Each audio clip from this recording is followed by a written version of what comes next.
I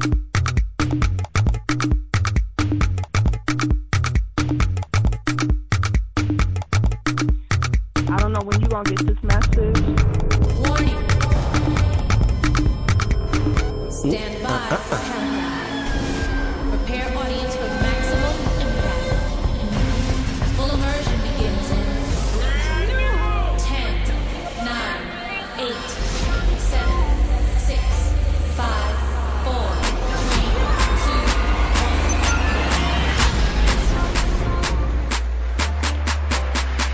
1. Zinavoka, muziki navopa, maisha ni ya ghetto, msaliti ni wepeto, sharia muna kwao, wazimu pia na hao, furaha sio mfano, ukabila ndio kwao, hardcore nishafika, ukweli na hakika, kadiri ninashika, furaha kwa lahiki, kwenda kwa mashabiki, baji kuziki, beef na fiki, beat na dhiki, muda muna wiki, dream na himziki, split ni mukiki, kutafuta ziki, kwa makini mfulisi, salujima na sili, feel me. Don't you know we're talking about a revolution song? Don't you know talking about a revolution song? Don't you know we're talking about a revolution song?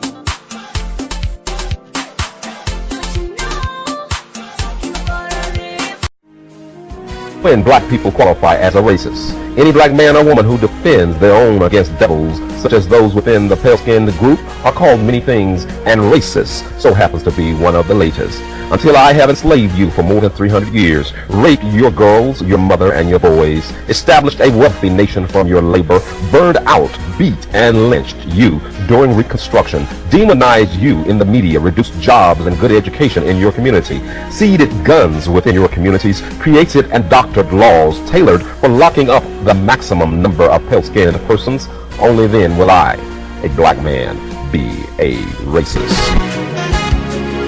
This is your host, T. West. Welcome to Afrosynergy.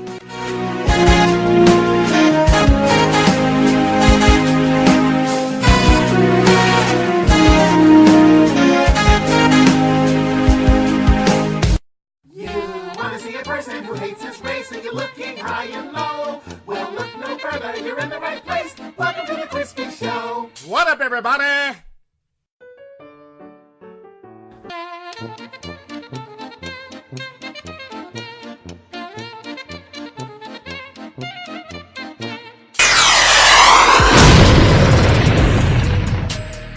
Shout out to Sarnetta Studio, right? Because you don't get stuff like this nowhere.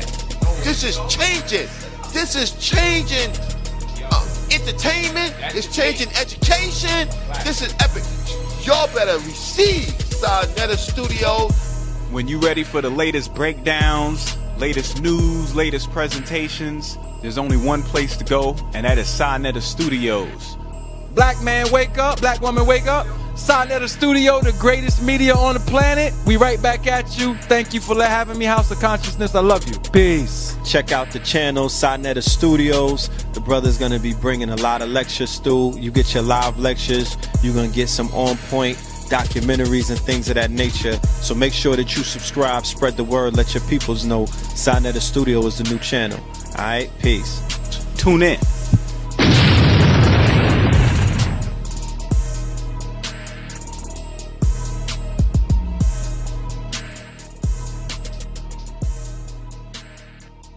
Self, and you don't realize it. You don't realize it that God has been imprisoned. The devil was able to imprison God.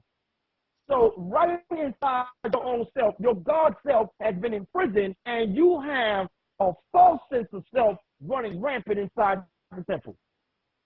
This is why, you understand what I'm saying? Yes, sir. We have to bring reality's temple here on earth.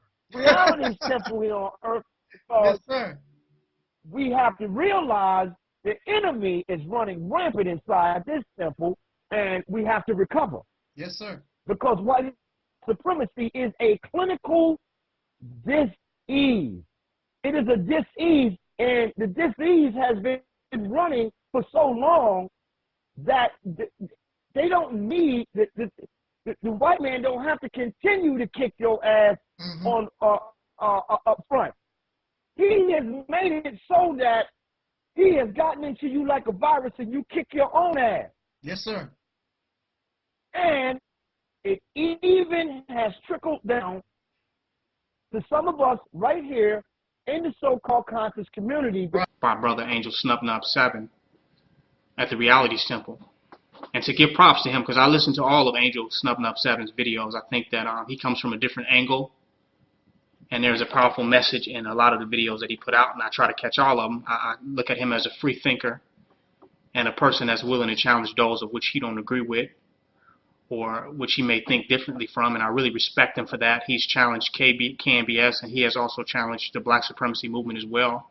And I have nothing against that, because that which cannot be challenged cannot stand and will not stand and will not survive the test of time. How many challenges we can withstand will determine how long we will be able to stand.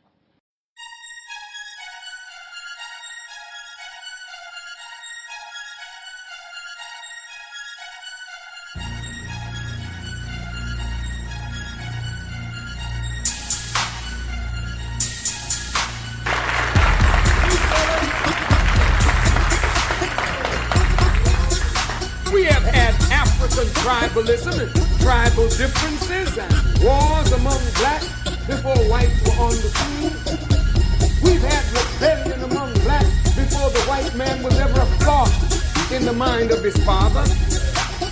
We can't put it all on them, but it seems as though they are the focus of evil in the world.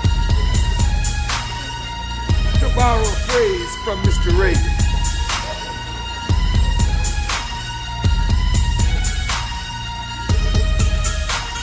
Now, if my reading of your history is incorrect, then I would hope that you would correct me. But I didn't write your history book. You wrote it. And I read it. And it's written in the blood of the darker people of the earth and the mischief-making of your people, using religion, politics, anything you can get your hands on to divide and conquer and put brother against brother. Now that's not a lie, is it, brothers and sisters? And Elijah Muhammad was not wrong. He said the white man is the devil. That's correct. Now, so there is no reason to die and go to hell to find the devil. You are already mentally dead, living in hell under the rule of devils.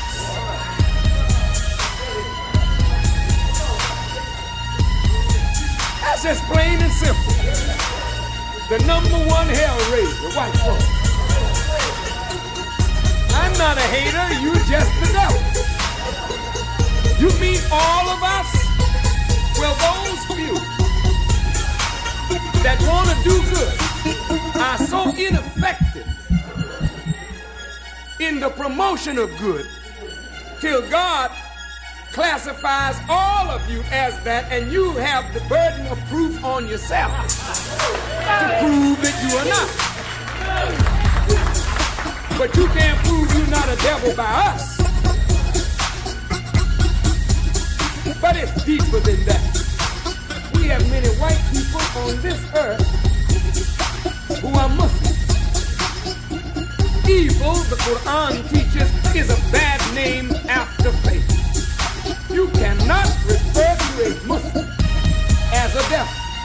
The two terms are contradictory. No white person who is a Muslim and is trying to live the life of a Muslim can be classified as a devil, because he's not a mischief maker. A Muslim is a peacemaker.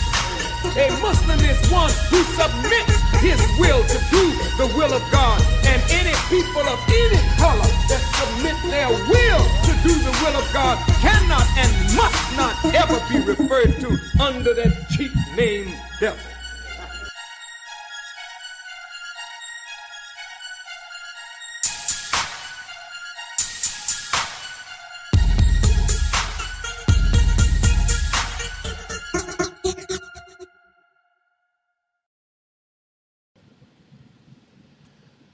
Peace forever and always. This is your brother, the Angel Snub 7, I am your brother Taalik Ibn'rad. I would like to respond to what Minister Louis Farrakhan just said, but first I want to bring up some questions that have arisen in my own mind before I respond to what he just spoken about.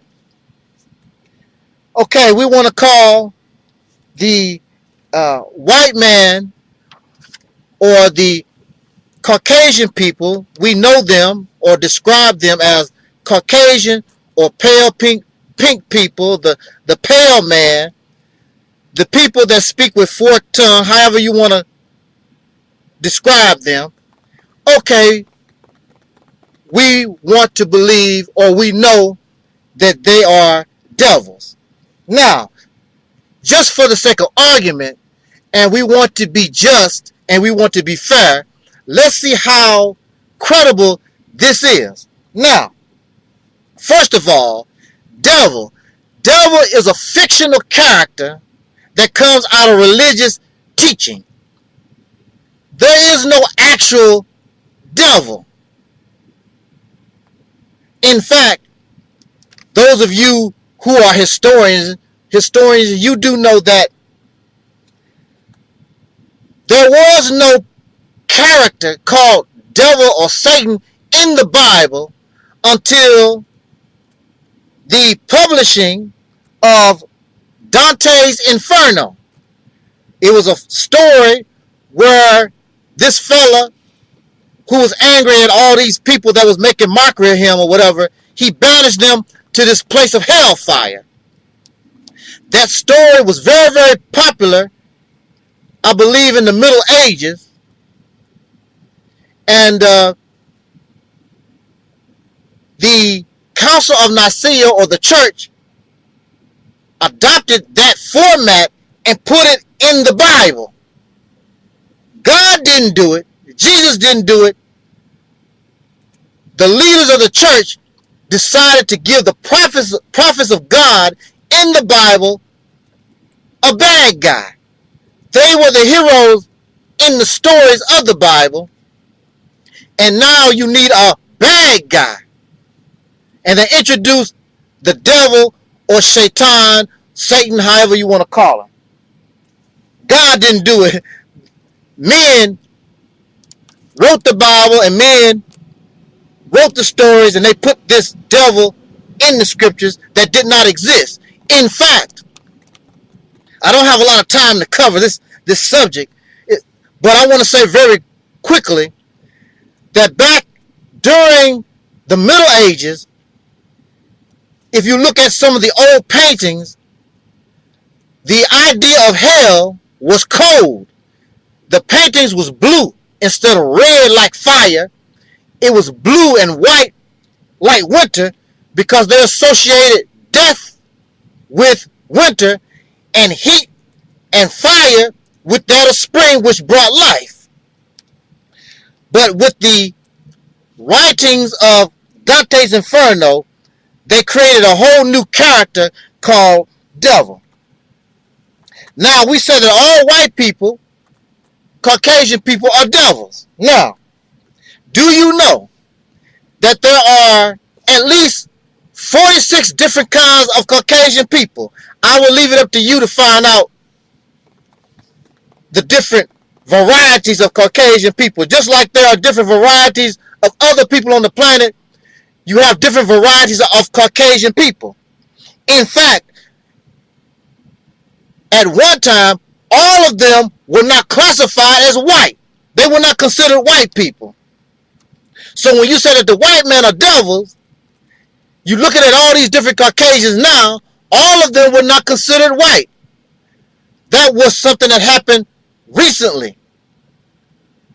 Now, since we do have all these different Caucasian people, will you please prove to me and show me how they participated in the slave trade?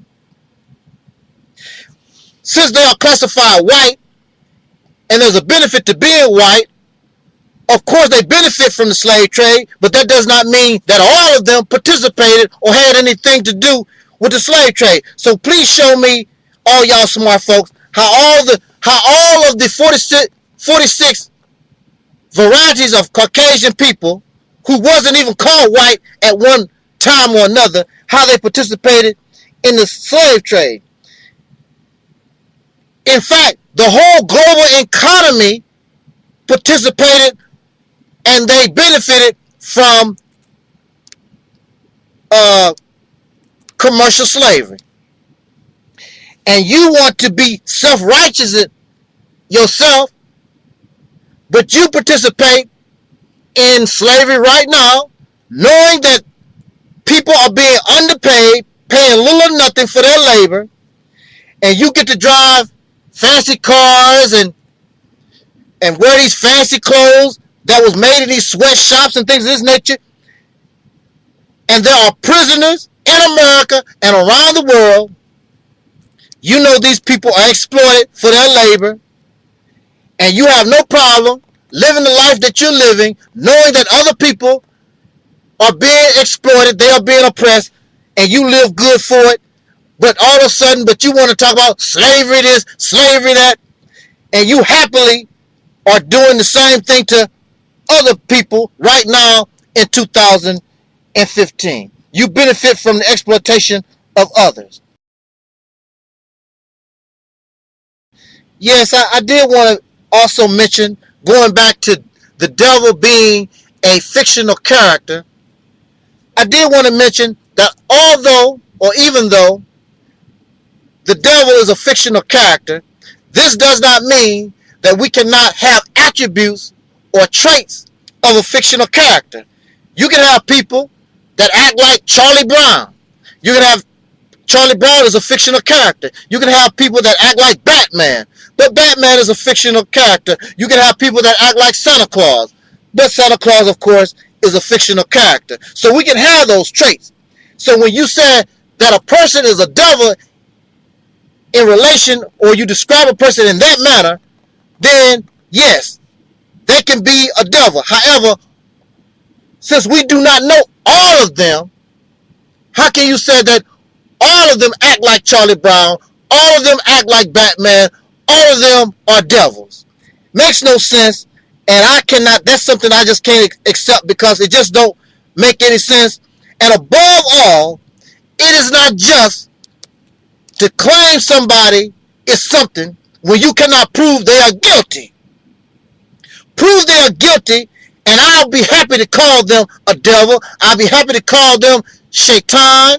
I'll be happy to call them Charlie Brown, whatever, if you can show they are guilty of what you're talking about. Or are you like your oppressor that turns around and says all black people like watermelon, all black people like fried chicken, all black people do this, are criminals? You're no better than the devil, him or herself. Now, we want to speak about and make a response to what Louis Farrakhan just said in this video. These are some questions that you need to think about. See, this is my problem with us. I understand your hurt. I understand our pain. But at the same time, why do you want to be like the one that you're complaining about? And some of you, if you take away the black power and all the black this and put white, you have become just like your massa, a racist. You're no different. Let me respond to the words of Minister Louis Farrakhan. And in the beginning of this clip, he did bear witness that there was tribal wars and there was no peace among African people or Native Americans, whatever. They were fighting among themselves. Now, let's look at this from the victim's point of view. What if you were the one that was victimized. You were the one that lost the war. Then you would call the one that conquered you, you might call them devil. Ancient Egypt and all these civilizations in Rome, all of them started small. And to my knowledge, the way they grew, they did not grow because they just went crazy with sex and had babies. They set up armies and they conquered their neighbors. Do you think that their neighbors will call them or say anything beautiful about them? No, they might call them, ta-da, devils. We're not looking at this from the victim's point of view. The Caucasian people are nothing but conquerors. No more, no less. You can call them devil and you call them whatever you want to because you lost. When we lose playing basketball or we lose playing baseball or we lose a job, we always have names to call the boss that fired you. He's a devil. He's full of this. He's full of that. Because you're a loser. Now, when the Honorable Elijah Muhammad called the white man the devil, he understood we as a people were on a childish level. So he gave us calling the white man or these conquerors devils so that we can have a understanding of what we're dealing with. And to get you angry enough to make you want to change your condition and get up out of bondage. You tell children these fairy tales and these little stories so they be able to understand, because we were infants. And it's very sad. How many years has it been since Elijah Muhammad? How many years has it been since the Bible? And we still are childish. Name calling. And when it's all said and done, if the white man is the devil, what you gonna do about it? Nothing. Except call names like children do on the playground. Call the bully names behind the bully's back. But regardless, in this case, you're not going to do anything anyway. So, if these conquerors in Africa or any of these dark-skinned people that were fighting among themselves, what if they had the technology, the AK-47s, a nuclear bomb? What if they had these things? Do you think they would not have used them on their victims? This is 2015. And when you go to Africa, wherever you go and find dark-skinned people fighting each other, you mean to tell me they would not use that technology? Because if they can get a gun, I have not yet seen anybody that wouldn't pull a trigger. From the victim's point of view, I am oppressed, I have been tortured, I have been raped. The bottom line is I'm dead. And everything that I was, my reality is destroyed. Whether the conqueror or the devil has a black face or Caucasian. Y'all just haters because this Caucasian person whooped your backside, destroyed you completely. You don't know what to do about it, can't do nothing about it. And you're a bunch of haters. That's the bottom line. Y'all a bunch of haters. Because this guy is smart. He's a mischief maker. A troublemaker.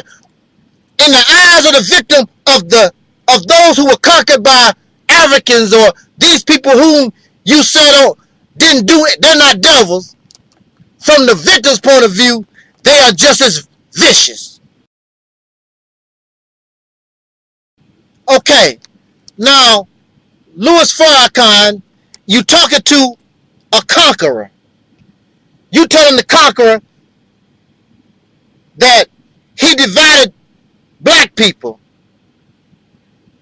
You put brother against brother. What you think a conqueror gonna do? Be nice? I've never heard in all the history that I've ever read or somebody told me, conquerors ain't nice. They divide you so they can conquer you. What are they supposed to do? Pat you on your head or give you a lollipop or something?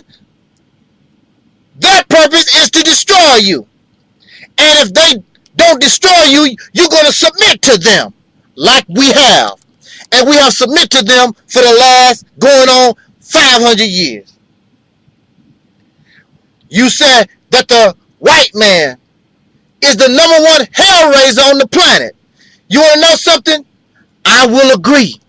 He's the #1 hellraiser because of his technology, because of his great intelligence, because his hellraising has affected the planet itself and all animal life. Yes, I cannot say, and there is no doubt,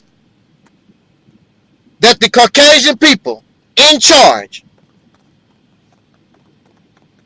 they are the #1 hellraiser. However, the #2 don't do a bad job. The #3, #4, all hellraisers, you should not want nothing to do with. You just want him because he's #1. What about #2, #3, #4? Louis Farrakhan goes on to say, now, this is how slick Islam is. Now, he's talking about that the white man is the devil, but you're going to give an excuse to the white man that just so happened to be a Muslim. You can't call a Muslim, a white man that's a Muslim, a devil. I don't see why not. He's a hellraiser, troublemaker, mischief maker. Did not white Muslims, did not they enslave and have slaves? Did not they enslave Africans also? Your white Muslims who can't be called devils? According to the Quran, wasn't the caller to prayer Bilal? Was Bilal not a slave? According to the hadith of Prophet Muhammad, he talks about how you take care of a slave. He owned female slaves. In fact, the Bible and Quran talk about and justify slavery. The Bible talks about be good to your massa. But don't call the Arab Muslim, white Muslim, a devil because they're supposed to be submitting their will to do the will of God. So is slavery the will of God? Then you have those who talk about, well, our slavery is not like their slavery.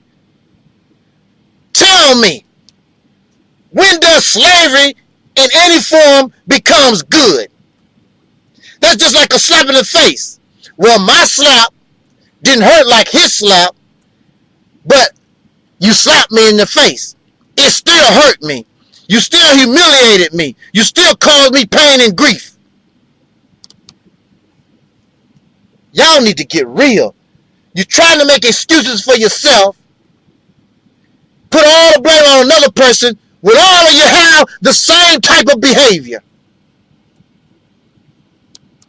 Okay, so don't call the Arab white Muslim or any white Muslim a devil, because they submit their will to do the will of God and all like that. So what about Christian people that are doing the will of God and trying to be righteous and do good?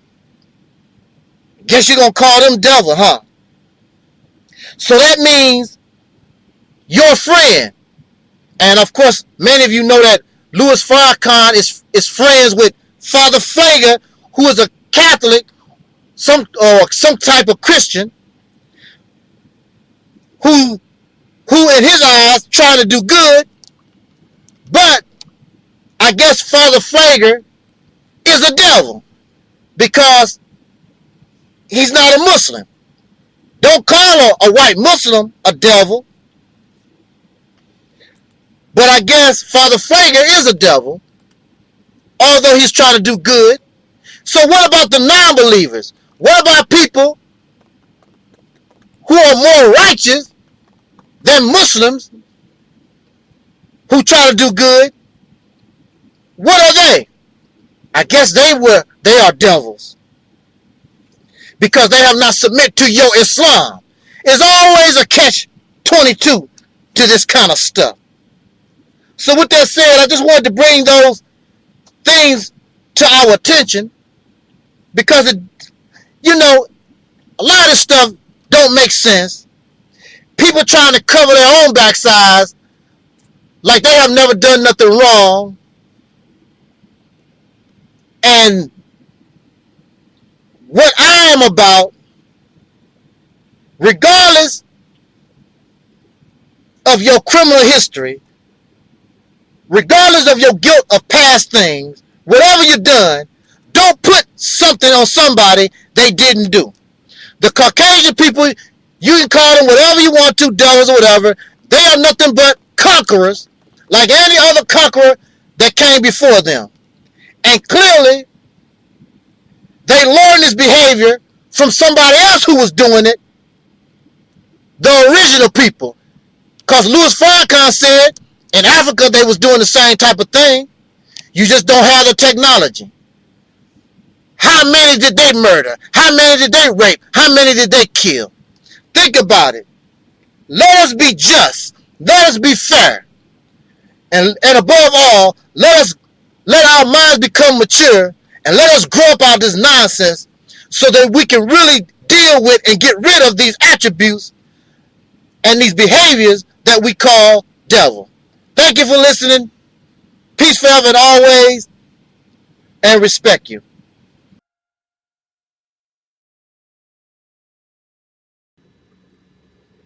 In the name of my ancestors,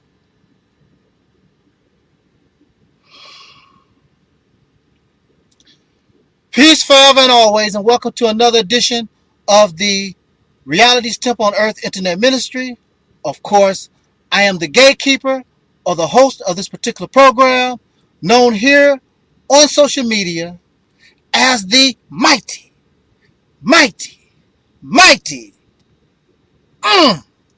Angel Snub 7. I am your brother and hopefully your friend, Taalik Ibn'rad. Wow.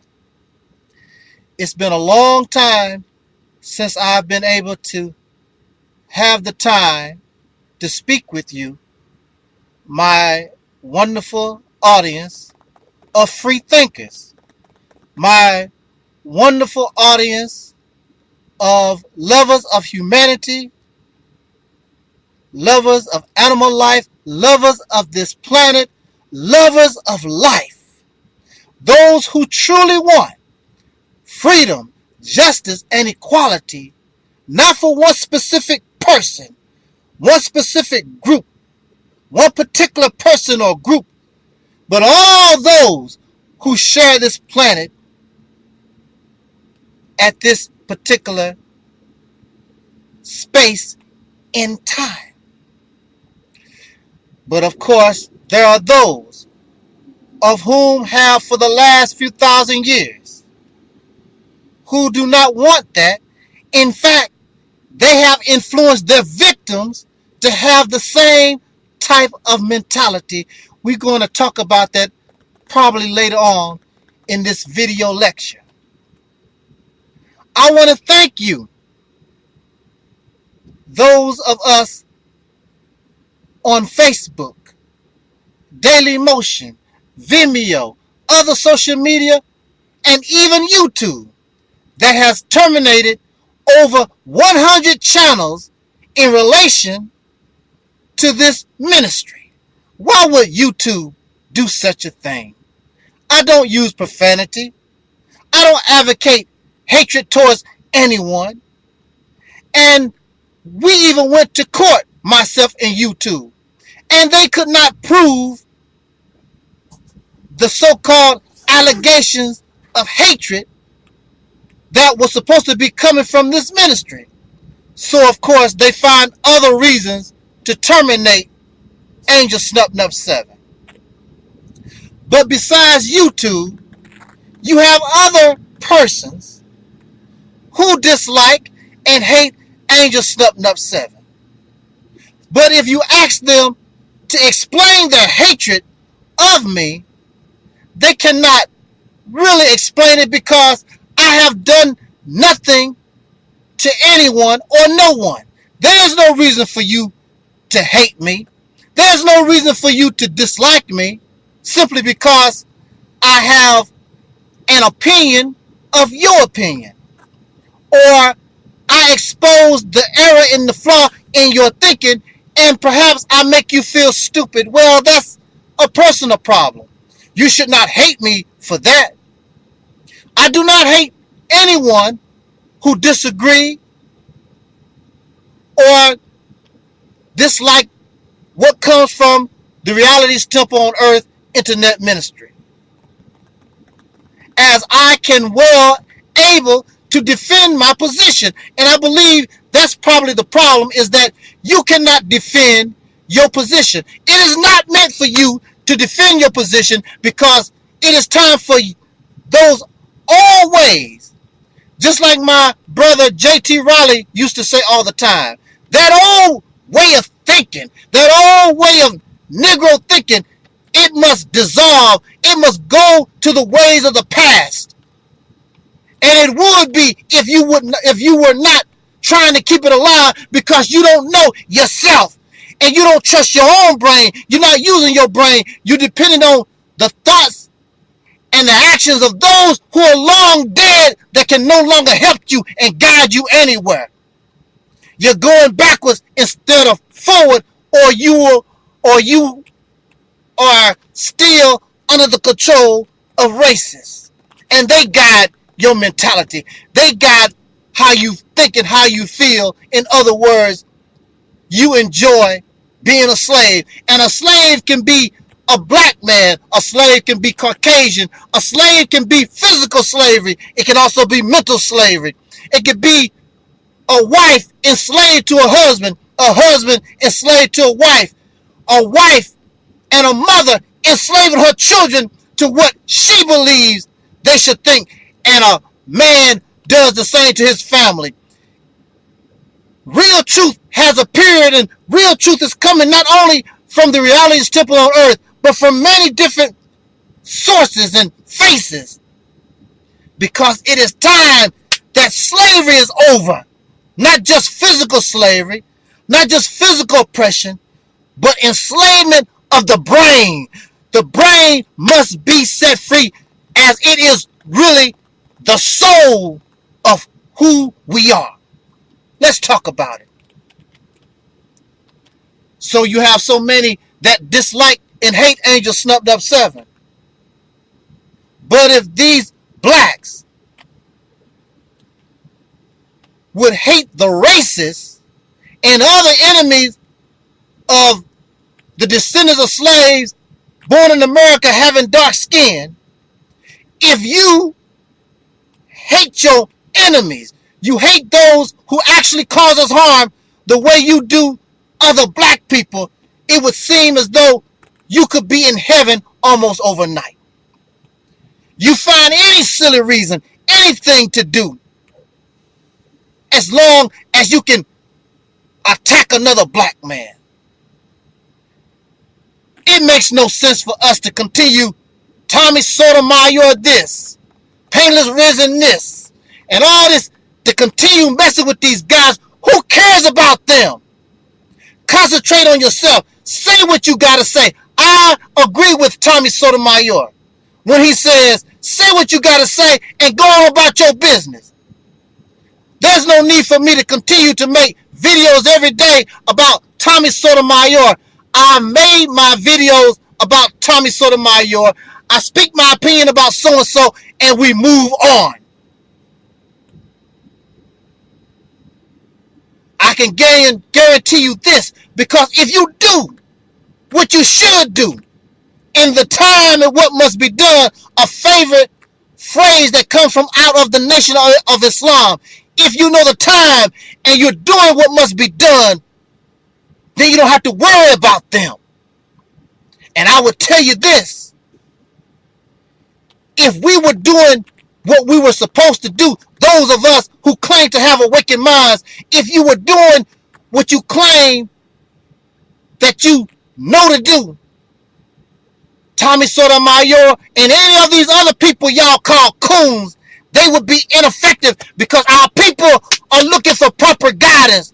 But you might not be a coon, but you're a damn fool just like they are. You're a black power fool. You're a Kemet fool. You're a Hebrew Israelite fool. You're a Muslim fool.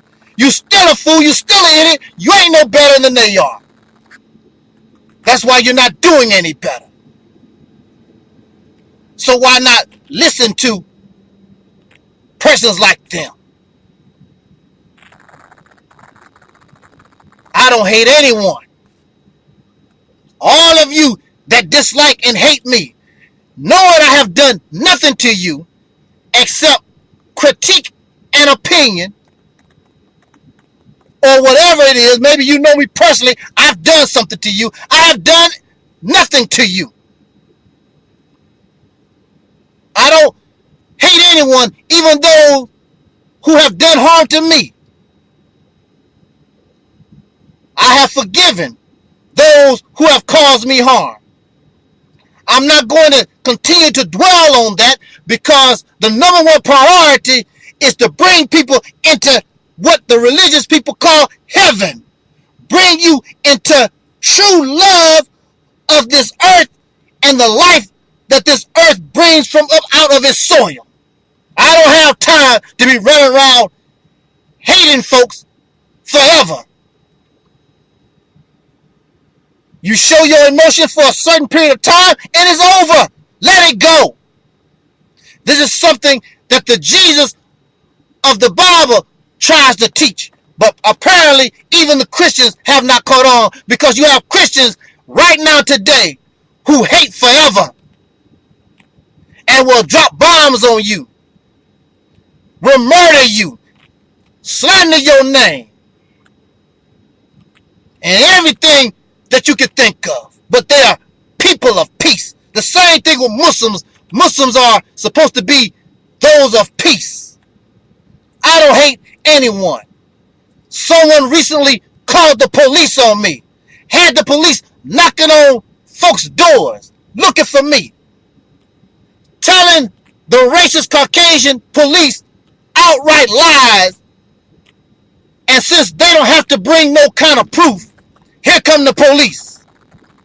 And the police look stupid because they're making these accusations, trying to charge me with a crime, and I'm thousands of miles away from them. No proof on paper, no telephone calls, nothing in writing, no Facebook posts, no nothing.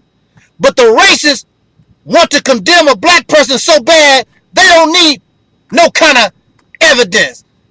You can't call them a racist because another black face is charging you with a crime. So they use that to justify destroying another black man. I might as well be Michael Brown. I might as well be Trayvon Martin.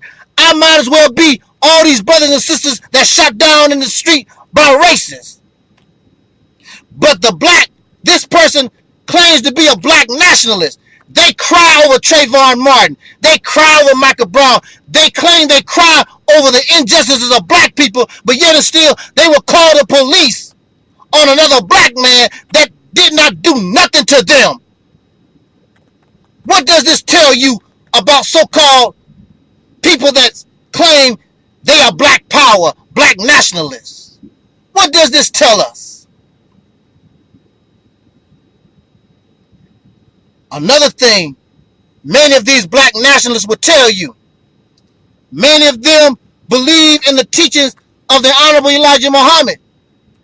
And the Honorable Elijah Muhammad taught us, because I was a student of Elijah Muhammad and still is. I love him. I don't agree with everything Elijah Muhammad teaches, but that's my father. If there was no Elijah Muhammad, I would not exist. And I respect Elijah Muhammad. I respect all y'all teachers. Me, myself, I am not a teacher. I suggest to you, I would advise, because I'm not going to teach you, because really, if you let go of all this foolishness, I'm not going to call it foolishness, all this information that you think that you got, and I received the same thing. If we let all that go because something is wrong somewhere, start your mind out on a clean slate. Erase everything. Start fresh. And you will see what I see. But they said that the black man is God. Now, they said a black man is God, and every time you see a black man, you see God, then why would you get on the telephone knowing you telling a damn, excuse me, ooh, but for real, knowing you telling a lie, why would you get on the phone knowing you telling a lie, call the racist Caucasian police on God? What did God do to you so bad? Did you so wrong that you would call the enemy, the man or the people that you call devils, on this poor black man that you know didn't do anything? What did he do to you? What did I do to you to make you want to bring the racists on me? Y'all silly, and you're childish and infantile, and you're not real. And you know, I know that you're not real. That's why some of y'all don't want to mess with me, because I see right through you. I know what you are. You are just like a devil. The same people you call devil, you are the same thing. You know better than the racists themselves. Matter of fact, some of y'all call yourselves racist, but you try to say it in a good way.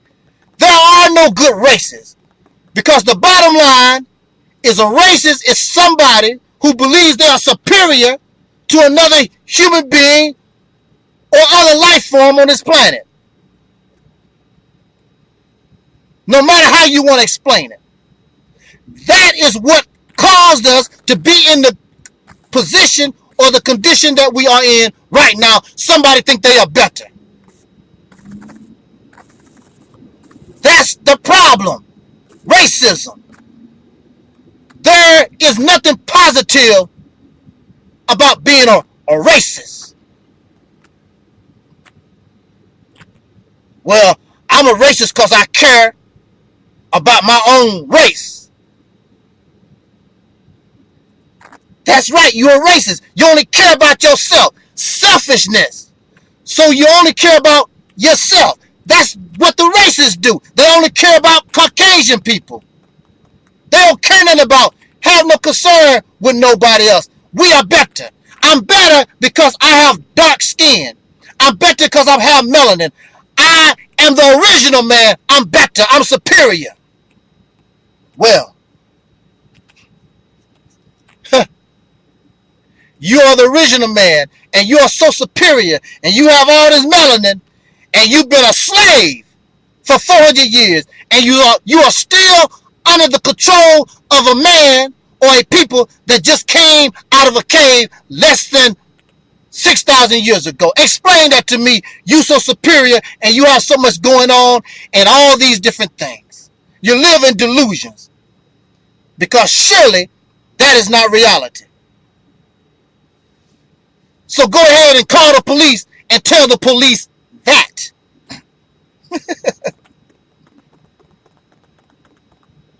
I don't tell people not to listen to anyone. You have a brain. I trust you. You can read any book. You can talk to anybody. You can listen to any video, go to any debate, do as you please. I do not tell and have never told nobody to not listen to anyone. But you have those who dislike me for whatever reason, whether it be me as a person or they have something against the words that spring forth from this ministry. Don't listen to Angel Snub Nub 7. Stay away from them. Why is that? What are you afraid of? What is it? Because you don't want these people and you don't want the masses to use their brain, regardless to your race, regardless to your sex, sexual orientation, regardless to who you are. You have a group of people that want to keep you enslaved. But once you learn how to use your brain, the brain tells you that what is presented is enslavement. And the brain is not designed to be enslaved. The brain is your connection to the universe. Your brain is the connection to heaven and the hereafter. The brain, not some special person, not some special organization. It is your mind, it is the brain that will bring into reality what you want. You want a good life? You want a righteous life? You want something better than what is presented in this world? Then let all this nonsense, let all these things that's clogging up your mind, let it go. The scripture said the kingdom of heaven is in you. So if the kingdom of heaven is in you and you are on the earth, that means heaven is on earth. Then how come with all your supreme wisdom, with all your knowledge and understanding, how come you're not producing heaven on earth? I would tell you, even the wicked wouldn't mind going to heaven. It's hard living in hell. Even the wicked want a break. Matter of fact, if you could show those who have gone astray, as the Holy Quran said, if you could show them how they've gone astray, and you show them how it is to be in heaven, you might change their mind, and they could turn from being devils to righteous people, to gods themselves. I'm using religious terminology. That's what you understand, okay? But you want my voice destroyed. You know something? I have no problem being silent. I could be silent to tomorrow. I could be silent today. However, the people and the masses, they speak. So whenever Angel Snub Nub 7 is destroyed on YouTube or wherever, or whatever social media, as soon as I post the material, even old material, right back on the sites, the people find the Realist Temple on Earth ministry. And slowly but surely, the ministry gets strong right back again. And it is not me as a person. Because as a person, I have fault. As a person, I have error. As a person, I am not perfect. Even though some of you might think that I'm perfect. I don't claim to be perfect. However, I learn from error. I learn from flaw. I learn from being wrong. So I try to change and be right. So this is the reason why some of you might view Angel Snub Nub 7 as perfect. Or he think he all that. You claim to be a righteous person. but you smoke. You claim to be a righteous person, but you drink. You claim to be a righteous person, but you're a whoremonger. You claim to be a righteous person, and you call yourself a nigger. You claim to be a righteous person, and you continue to behave like the lords of the law. And then above all, you claim to be of God. But yet, here's a person who says, I do not believe or acknowledge the existence of God. I don't smoke. I'm not a whoremonger. I don't drink. All these different things. I'm a better Christian. I'm a better Muslim. I'm a better Jew than all y'all put together. And I don't even claim a God. Why is that?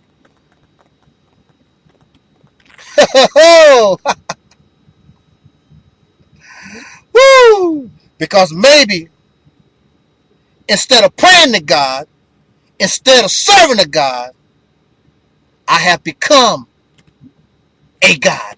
Not the God, but a God. On my way to heaven. Physically on my way to heaven, but have already arrived mentally. But you don't understand. You can't comprehend. Because the only thing you can do is serve and pray.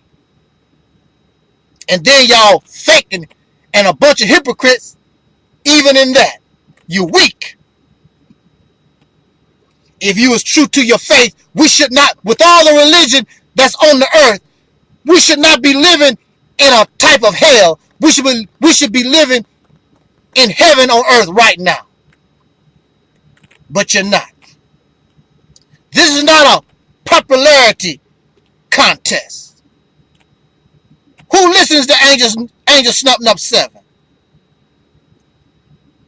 People contact me from all over the world, Australia, from Africa, Asia, Europe, all over the planet, because they're looking for something. They're growing tired of these delusions and these fairy tales because y'all been saying the same thing. God gonna do this and the spirit's this and whatever. You've been saying this stuff for thousands of years and nothing has changed because it's not our reality. Delusions and fairy tales cannot solve real problems. Only real solutions can solve real problems. And that is what I'm trying to get us to do. The key word is us, not me. Well, Angel, what you gonna do? No, what we gonna do. I can't do it by myself. I need the assistance of brains. And since I brought that up, I want y'all to really listen to my brother, King Noble Black Supremacy. I don't agree with everything King Noble says, but King Noble and some other brothers are examples of a free mind that's going outside, as he says, the matrix. You got to get out of the matrix, out of this world thinking. You got to start using your own brain. Stop enslaving your children with Christianity and Islam and all this comedic fabrications y'all done came up with. All this stuff. Let your children teach them to use their brain. You can teach them about all these different things, but above all, teach them to be free thinkers. Release the mind. Just like my beautiful sisters from In Vogue. They sung a song called Free Your Mind. Free your mind and the rest will follow. Believe that. Believe that. This is not a popularity contest. I'm not looking to be your friend. Well, actually I am. Hopefully your friend. But this is not a popularity contest. Whether you like me or not, I really could care less. It's not a popularity contest. I know exactly what to do to be popular. If I want to be popular, take my voice. Take my articulation, my charisma, what I bring to this ministry. Take my talent and give it to Islam. Give it to Christianity. Give it to some comedic teaching. Give it to some black power stuff that y'all love. And you know something? I probably wouldn't even have to work. Y'all will support that. But if I felt in my heart those things was good for us during this time and what must be done, I would be doing it. But it's not. The proof is in the pudding. It has failed us. Instead of going forward, you're going backwards. You're trying to be something that you're not.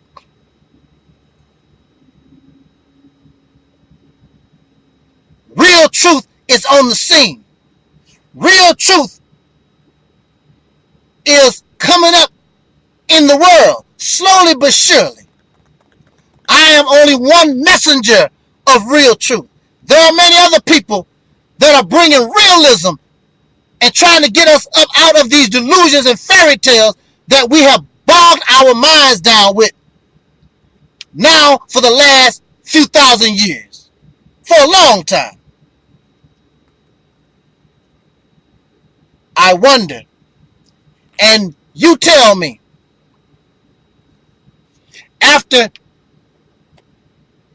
thousands of years, explain to me Islam, Christianity, Judaism, and Buddhism, and all these religious, spiritual stuffs that y'all got running around. Show me one town, one city that these things have produced. Example of the peace that these religions can bring. There is none. None of y'all are peaceful.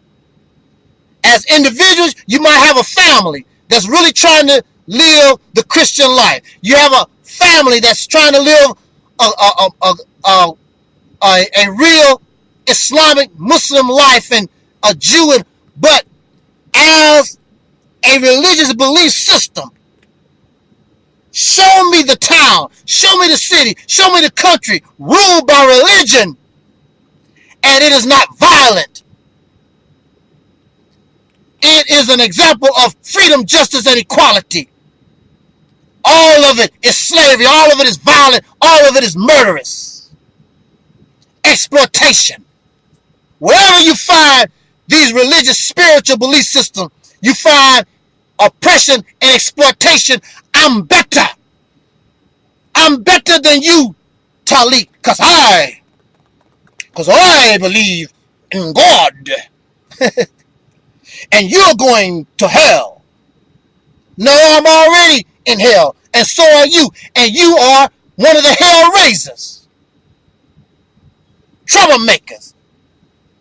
And you use the name of some God to shield, just like Brother Farrakhan said, shield your dirty religion. Why are you upset with Angel Snubbed Up 7? Because I upset your truth. Destroy the nonsense that you become loyal to. Whether it brings some kind of truth or not. But it does not bring the real truth. It does not bring reality. And what we need as a people, as human beings, what we call human beings, we need to be brought into reality. We need to accept things as they really are, instead of living in fairy tales.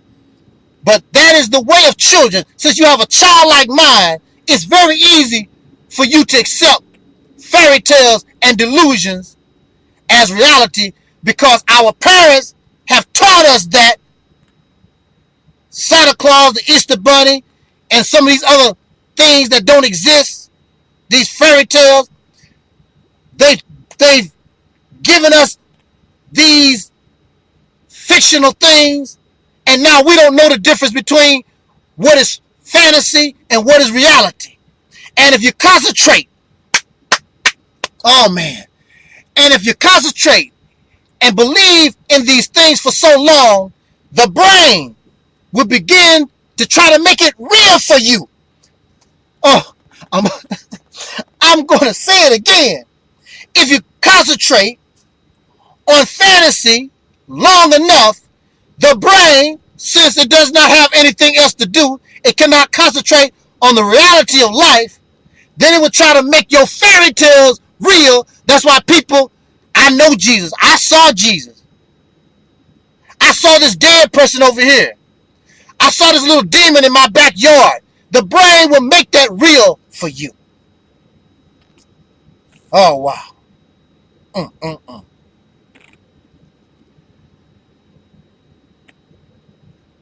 They will always try to attack me personally. But you never, and very rare, that you see these suckers ever challenge the real truth that comes from this ministry. That's what I want. Challenge what I say. Stop talking about me as a person, because you really don't know me anyway. And that's a losing battle also. But I want you to challenge my words, because if I am in error, I can correct that and keep moving. You still gonna lose in the end regardless. But now I saw the error in that type of thinking. I can leave that alone and then chart my course elsewhere. So on this ship, I can find land and not keep sailing in endless ocean. So I appreciate when people challenge what I say. I appreciate it. Makes me better. Does not get me upset. But y'all, woo! When somebody disagrees with y'all bums, you flip. You just lose it. You don't know what to do. You an agent. You a hater. All these different things. But when it's all said and done, when you finish crying, you are in error, you're in flaw, you're wrong, and when you finish crying, it's still there. The error, the flaw, whatever it was that somebody exposed, it's still there. So I guess that's why y'all keep crying. Over 100 channels on YouTube. The Reality's Temple on Earth, Angel Snubbing Up 7. YouTube has terminated over 100 channels. What you should ask is, why does YouTube concentrate on me? Why is that? You say I don't get views. Nobody's listening to Angel Snubbing Up 7. So if nobody is listening to Angel Snubbing Up 7, I am not getting any views. Why is YouTube going all out of its way to but terminate every channel that is in relationship with this ministry down? You should ask that question, why? Because YouTube, the powers that be, they don't want you to think. They don't mind you. They don't mind you your continuation of pushing this stuff that is doing you no good. But they do know, regardless to your race, they don't want you to think for yourself. They don't want you to become a free thinker. Because when you become a free thinker, then you start seeing things that you did not see before. And your anger causes your actions to concentrate on that which benefits them. Real truth is the destruction of this world. The civilization that has been basically created by the racist Caucasian people of this planet and those who follow the racists. They follow the racists because they think that's the way to success, because evil has made them successful. Wickedness, unrighteous behavior, murder, war, they think that's the way to do it, by following the racists. You know something? It is time for heaven on earth, and you should not look for heaven nowhere else except on the earth. A heaven on earth to benefit everybody that is alive, that comes from up out of the soil of this planet. The rulers of the earth at this time, they have the power. If they wanted to, they could do it. They could bring the heaven that is described in the Bible. They could bring the heaven on earth that is described, or the hereafter that is described in the Quran, if they wanted to. But they're not going to do it because evil, wicked, unrighteous behaviors has put them in the position that they are in, and that is what maintains their rulership. So you can expect those of whom you would call devils to bring into existence heaven, because devil cannot benefit from anything in heaven. Also, at the same time, if there are going to be a heaven, they want to be the control. They want to be the rulers of heaven also. Woo! Not gonna happen. Not gonna happen. It's better to keep things just the way they are. We don't need you in hell, and definitely don't need you in heaven. No, that defeats the purpose of heaven, don't you think? Well, brother, you make references to heaven and other religious type speech and symbols. At the same time, you claim that you don't acknowledge God or believe in God. Some people call me an atheist. An atheist does not believe in God. I am not an atheist. I am a realist. And what you hear coming from the Reality's temple on earth is realism. I am a realist. And I don't acknowledge God. An atheist acknowledges God, they just don't believe. I do not acknowledge God. What are you talking about? What is it?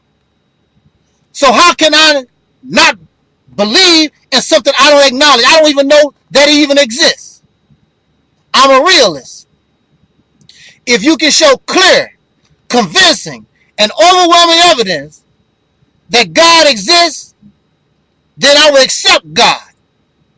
I will accept that God is real. However, even if God is real, I will not serve God, because there is no life form in the universe that is worthy of me being a servant to that life form. This life was given to me to enjoy, not for you to enjoy. Whenever you give your life and you live only for the benefit of somebody else or something else, then you are enslaved. You would think after 400 years of slavery, black people, especially in America, you would no longer wish to be a slave.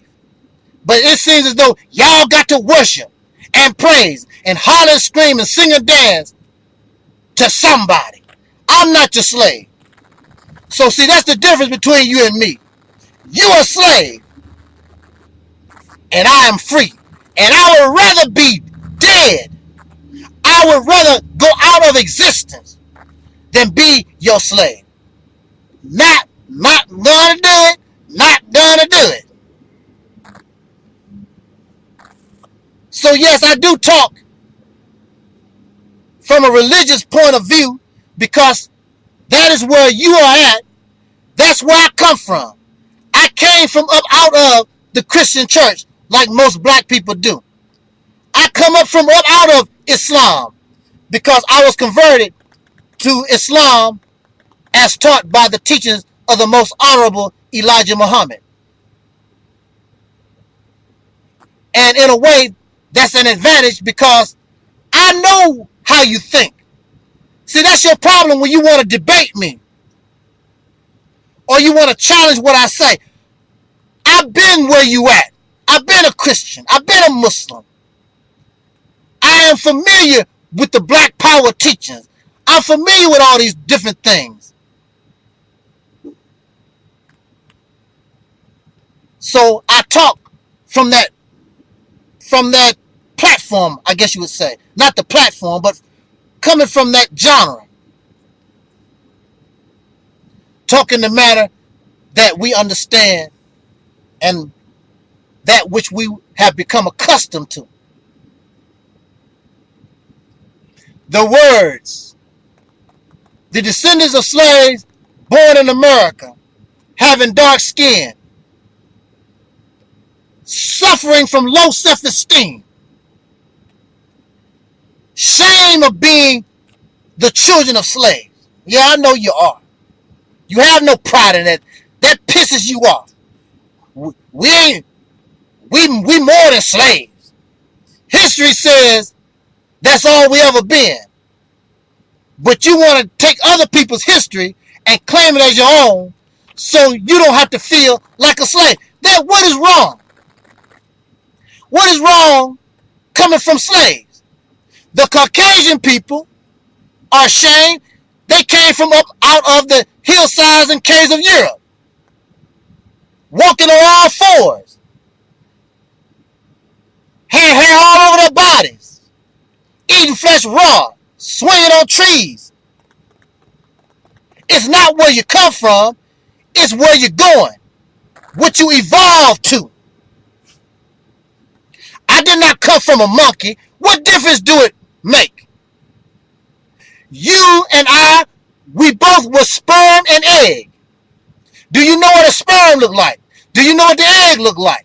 That's what all of us was. If I say I come from a monkey, that's more evolved than sperm and egg. So, really, if I came from a monkey, I'm higher on the evolutionary chain because I started off as a monkey. You started off as sperm and an egg. No matter what life is in the universe, no matter what you see on this planet, it all starts from somewhere small, from nothing. Then it evolves to what it eventually grows up to be. What are you ashamed of? Look at the little walnut seed. Look at the giant tree that it grows into. If a tree could talk, do you think that it would be embarrassed? Look at what I used to be. What you came from is not the problem, it's where you're going. If you're a little baby and you can't wipe your butt and you can't walk, there's a problem when you're 42 years old and you can't walk and you can't clean your butt. That's the problem. The problem is the process of maturity. How do you mature? How do you evolve? Not where you come from. Y'all need to stop tripping. Who cares where you come from? It's what you have become and what you gonna do now that you're here. Let's talk. I am not ashamed of being the descendant of slaves. I think we as a people have done very good considering all the hell and still living in hell that we've tolerated for the last going on 500 years. I think that we're doing good. And you just don't know. Because of that potential in you. Woo! If you only knew. Oh, man. It's not you keep tripping about being a slave.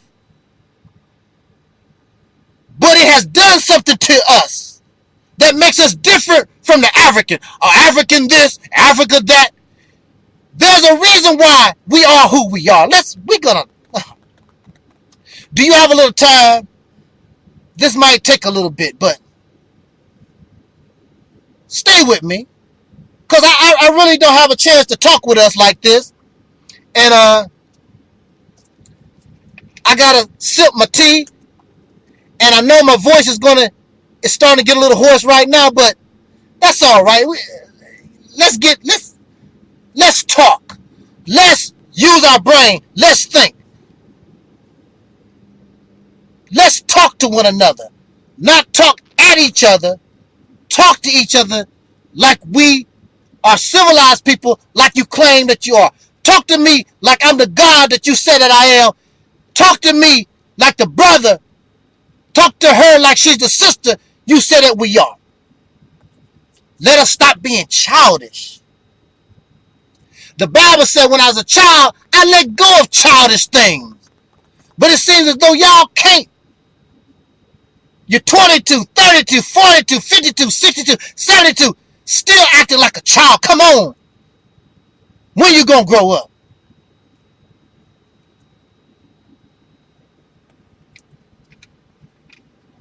Oh.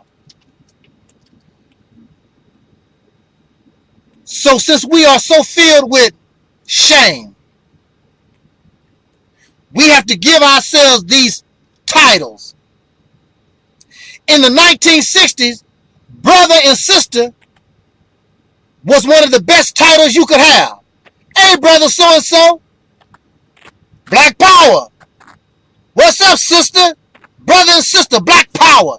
That was good enough. But now, we feel so shamed. That's not enough. I'm a god. Well, they called themselves God and goddesses in the 60s and kings and queens and things of this nature. But brother and sister is what you heard all the time. I'm just your brother.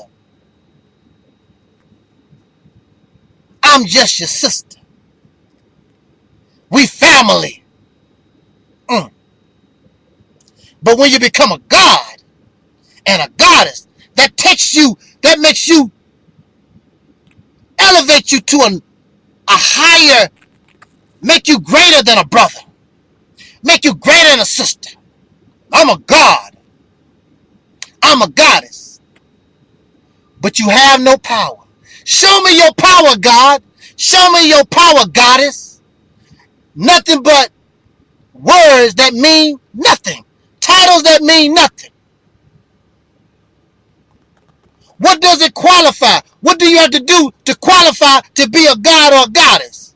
And whatever the criteria is, you don't qualify. Because because you tell me,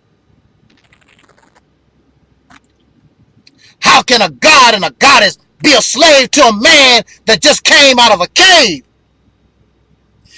A man that came out of a cave that called a dog his best friend. And you've been controlled by races. And still controlled by races going on 500 years. Then you are a king and a queen. Everybody can't be kings and queens. Even the races don't tell you that. They have the royal family, and that's it. You don't see every Caucasian person running around, I'm a king, I'm a queen. They don't do stupid stuff like that. Only those that can be proven to be part of that particular lineage is part of the royal family. But yet, you're a king and you're a queen of what tribe? What country? You never say what country. You never say what tribe. I'm just a king and a queen. Don't make sense. It's silly. Why? Low self-esteem. Shame of being the descendant of a slave.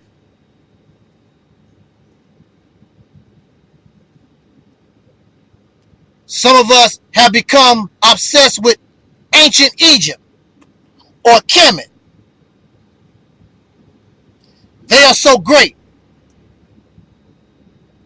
At the same time, correct me if I'm wrong, because I'm a black revolutionary. My only real concern is freedom, justice, and equality.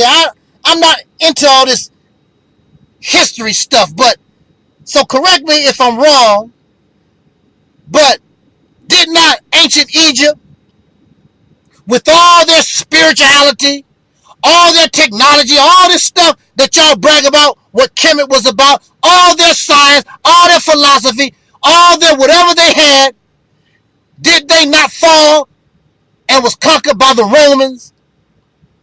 And so you do have Caucasian pharaohs, because after ancient Egypt fell to the Romans liked that concept of being a god. They liked that concept of being a pharaoh. So they called themselves and gave themselves these names and became pharaohs. So there were Caucasian Egyptians due to the fact that Egypt was conquered. Okay, so we got that. But now, we are obsessed with ancient Kemet. But nobody from Egypt taught y'all nothing. I don't know where you getting your information from. And I don't, you keep talking about Ma'at, how you say M-A-T, Ma'at, and all these different things. Ain't nothing wrong with some of that. But y'all keep teaching it like you live in ancient Egypt. It's fabrication. Some of you try to dress you in like you real Egyptians. There's nothing wrong with being influenced by ancient Egypt or anybody. But when you think that you are a real Egyptian, that's a problem. Fantasy, fabrication, delusion. And that's what I don't like.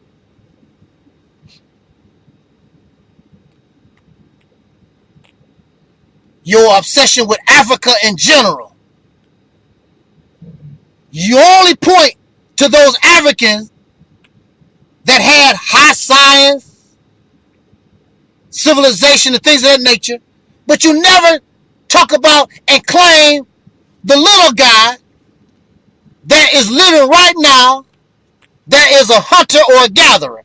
You don't mention them at all because you want to be, we built the pyramids. You don't want to talk about how we went in the forest and shot a squirrel for lunch. You don't want to talk about that. You want to talk about they had high sciences and all these different things. Fabrications. See, low self-esteem. You suffer from low self-esteem.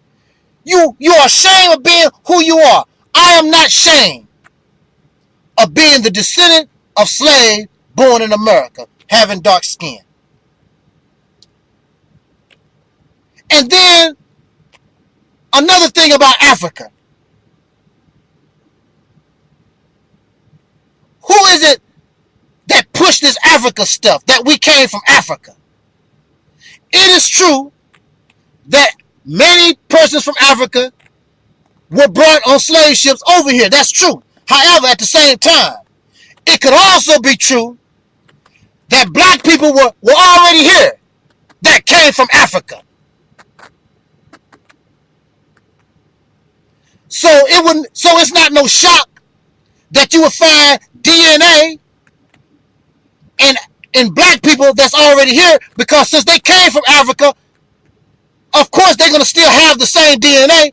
So you're going to call them Africa when they never was from Africa. They came and was living here for thousands of years. But it's an advantage to the races to say that we came from Africa so that we can't have a claim to this land. Think about it. All these truths are coming out. I'm hearing all this different information because reality and realism, you got brothers and sisters that's thinking beyond all this stuff that we have grown and accepted as some type of real truth when it's not. It was a good place to start. Let me say that again. It was a good place to start. But that's not where it ends, because what is true today might not be as true tomorrow, because we've been living in darkness for a long, long time. Africa this, Africa that. Africa, I'm a Pan-Africanist. Let me tell y'all something. And we know all this African history. But explain to me, where are your African teachers? All these people teaching y'all about Africa, ain't none of them African. You have living people that's African right now. How come they are not your teachers? How come, since you so upset, you so obsessed with Africa, what African nation is offering you land, resources to start a brand new life in Africa? Nobody ain't giving you nothing. These people don't give a damn about you. But you so obsessed, Africa this, Africa that, because you have become caught up in what could be lies, more lies that this Caucasian people then gave you, talking about we all came from Africa, a lie.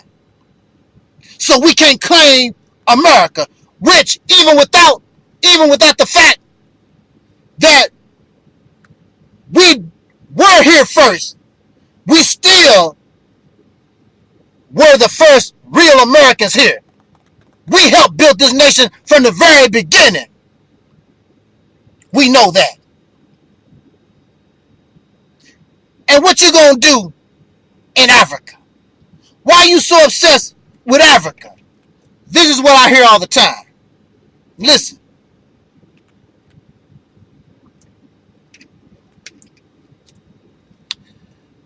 This is what y'all always say when you bring up Africa. The resources of Africa. Ain't Africa more than resources? What about the people? What about the people of Africa? You keep talking about the resources, the diamonds, the gold, the oil, all these things in Africa. Every time I hear people talk about, these people talk about Africa, that's all they talk about. The gold, the diamonds, the resources of Africa. You know something? So, the only thing you want to do, you know better than the racists. You want to go to Africa, dig up all the oil or diamonds, pump all the oil, the platinum, all the resources of Africa. Okay, you know better than the racists. Now, once you dig up all the diamonds, pump out all the oil, all these different things, now then what? Then what? Oh wow.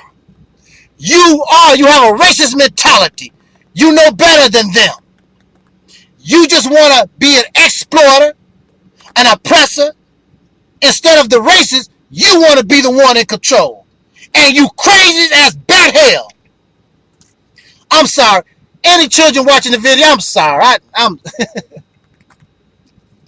want this to be a child-friendly talk. I'm sorry. We shouldn't talk like that, you know. I'm just trying to make a point, which I did not use any profanity or anything like that. I'm sorry, little Akbar. I'm sorry, little Nadira. I don't mean to get like that.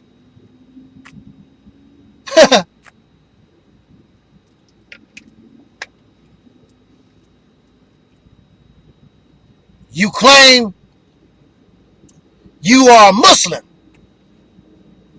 A Muslim is one who submit his will, his or her will, to do the will of God. Ain't that what Arabs are? Was not Arabs? Did they not? In fact, they were the first ones that participated in the enslavement of African peoples. They were slave traders. They kicked the whole thing off. Chose you, our relatives, our people, as the perfect slaves. That's the will of God. That's an example of peace. That's what Islam's supposed to be. And for you black Muslims, I ask the question, why would God give you a hand-me-down religion? Your God sent prophets to all the people, gave this one a Bible, gave this one a Torah, gave this one this and that, but gonna give you some hand-me-down. So the Arabs, unless you practice Islam just like they do, they call you a fake Muslim. So the followers of the Honorable Elijah Muhammad are not real Muslims. They fake Muslims because the Quran was revealed in Arabic to Arabs to Prophet Muhammad. Why wasn't Elijah Muhammad given a brand new book, a brand new something that only black people can have? See, that's why our brains, we need to think about these things. I don't need your Bible. I don't need your Quran. I don't need nothing because I have my own brain. My brain gives me a connection to the heavens. I don't need nothing you have. Can't you see? They copy you anyway. They copy your dance. They copy your singing. They copy what we are.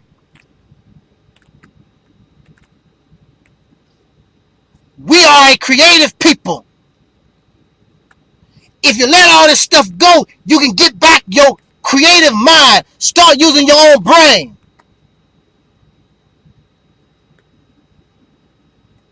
And you can bring into existence the heaven or the hereafter that they talk about. You can make it a reality. Let it go. Some of y'all say that you can float out of your body. That's good. But what is amazing to me is that when you metaphysically, whatever y'all call it, and you floating out your body, it's funny. It does not interfere with you getting to the job on time. Or you don't float out your body while you're on the job. You don't do it on your coffee break or something. It just happens when it happens. It makes sure that you're not doing anything. And I'm going to just fly out my body. Oh, wow. See, this is what happens when we are influenced and we have been taught all these fairy tales and delusions since the time we were born. Our brain starts to make things up. It's real, brother. A pink elephant is real to a drunk. There's no such thing as a pink elephant. The only time this person can see the pink elephant is when he's drunk. I don't see the pink elephant. She don't see the pink elephant. The only time we see a pink elephant is when this person is drunk. Now, I want to make something very clear.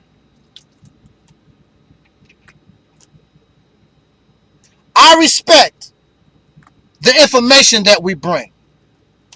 You will even hear me refer to some of the information. However, we have to learn how to, as a brother told me, learn how to eat the meat and spit out the bones. Everything that we eat is not good for us. In religious teachings, they call information, they call it spiritual food. In the physical world, there is no food that is perfect. Any food, any drink that you consume, it goes in and it got to go out. The body use what it can use, and then you have waste material. Then the body must excrete that which the body cannot use, waste material. So if that's true, then why are we not in a position with all this information? Some of it is good to eat, but some of it, although you digest it, some of it you must eliminate as waste material. It's not good for you. In fact, if it stay in the body, oh, y'all not listening to me. If it stay in the body, it poisons the body. Can't you see, brother and sister, descendant of slaves born in America? You poisoning yourself because you got things and it tastes good and you don't want to let it go. You got to let some of it go because some of it is waste. And you're poisoning yourself.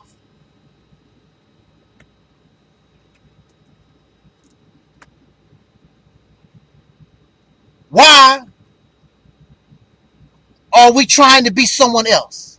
We trying to be Hebrew Israelites. We want to be Muslims. We want to be Christians. We want to be Nuwabians. We want to be all these different things that y'all got going on. Because you shame of being a slave, and that's because you don't know who you are. We don't know who we are. Ancient Egypt, I want to be a Kemet. What makes all these people that y'all praise so great? All of them was conquered by races. Not one, not two, all of them. Matter of fact, real Egyptians don't even exist no more. Or the people of Timbuktu, they don't exist. They fell and was conquered by races. Yet you are obsessed with them, with the knowledge, because you think you are them, and you're not. Because you don't know yourself, and you don't understand your own potential. Because if you understood your own potential, you would have pride, and you would have greatness that nobody else can claim. You want to be somebody and claim history that you had nothing to do with. Very simple example. If your mother baked a cake in 1954, you was not born till 1964. How can you claim having anything to do with the baking of that cake? You did not even exist. You didn't even exist. There were no African Americans during the time of Egypt, Timbuktu, and all this other stuff. You didn't even exist. So how is that your history? That's not your history. That's their history. When your mother baked the cake in 1954, that's part of her history. You became part of her history when she brought you into existence. But then as you grow up,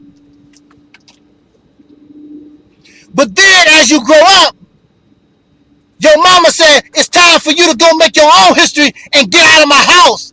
I love you, but it's your time to be an adult and make your own history.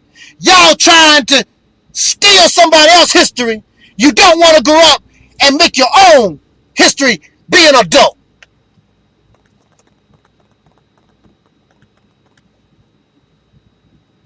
Huh. Since you don't want to use your own brain, what's wrong with your brain? These other people's brain better than yours, better than mine. But since you don't want to use your own creativity, you're ashamed of yourself because you're a descendant of a slave. Then you want to be part of somebody else. So you want to be with your massa. That's the first person you want to be part of. But the racists don't want nothing to do with you. These Caucasian people, they don't want nothing to do with you. They shoot you down the street. Housing discrimination, job discrimination, still exists, still go on, have not stopped. We sing, we shall overcome for the last 50 years. You still discriminated against, you still done wrong. They don't want you. The racists reject you. You want to be an African, the Africans don't want you. They reject you too. Yes, they do. You might have some African friends. There is no African nation that is calling, running around, talking about, we want the black people of America, come here. Come home to Africa. Free land. Help us build our nation. Nobody asking you for nothing. But you can sing for them, you can dance for them, you can play basketball for them. You can be a slave for them. Oh, wow.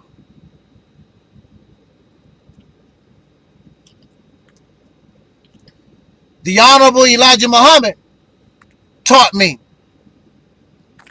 accept your own and be yourself.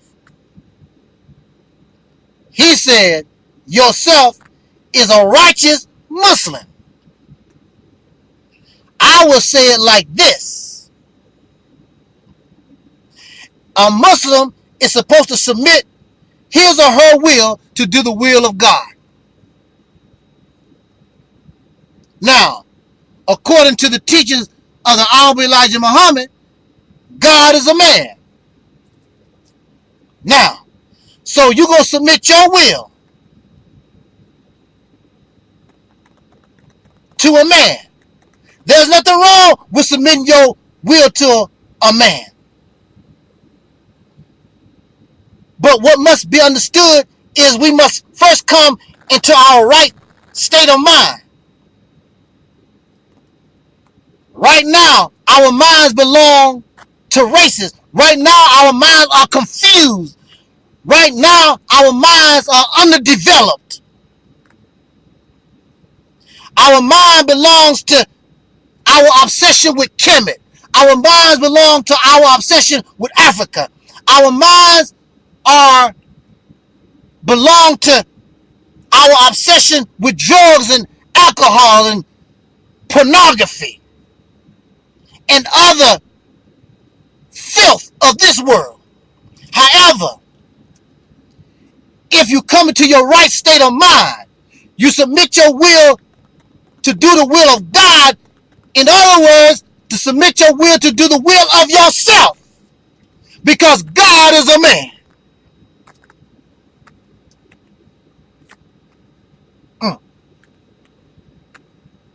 You call yourself God and goddesses. According to the Holy Quran, Allah God is not the author of confusion. There's nobody around more confused than the so-called Negro of America. You don't know who and what you are. So, since you are so confused, there is no way you can be a god or goddess, because God is not the author of confusion. Look at the teachings of Elijah Muhammad. God is not the author of confusion. But you have Farrakhan doing his thing. You have Royal doing his thing. The Son of Man doing his thing. All these different factions of what once was one nation of Islam.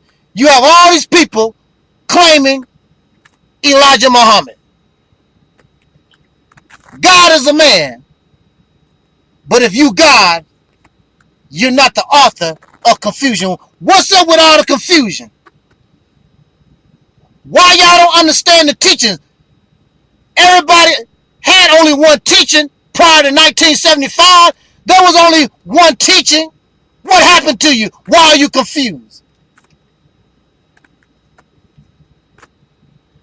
Under Islam,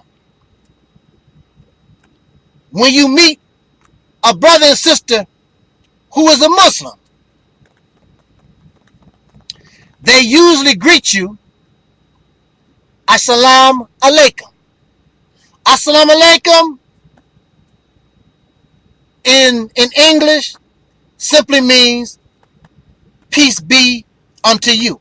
And if someone greets you, Assalamu alaikum, then you would say or reply, wa alaikum salam, well, peace be unto you. Now, why is it necessary for you to say, peace be unto you, brother? Well, peace be unto you, sister. The reason we have to do that, even among other Muslims, see, you do that among other Muslims too. Because you must do this, because at any time you let me know, at this time when I'm greeting you, I'm peaceful. Peace. Assalamu alaikum, brother Taalik. But as soon, oh wow, y'all know what I'm finna say.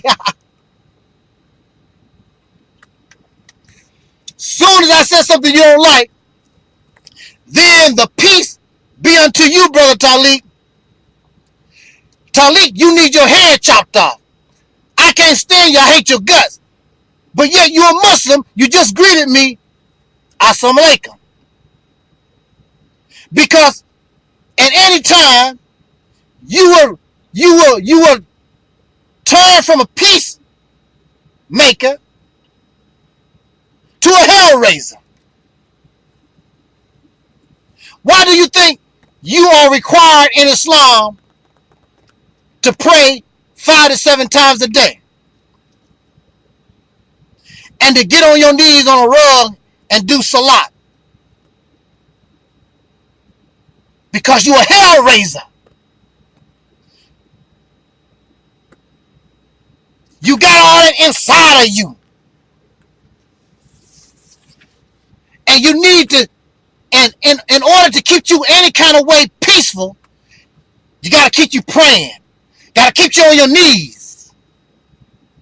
Because you're not really a peacemaker. You're a hellraiser. Anytime the hell will come out of your mouth in your actions.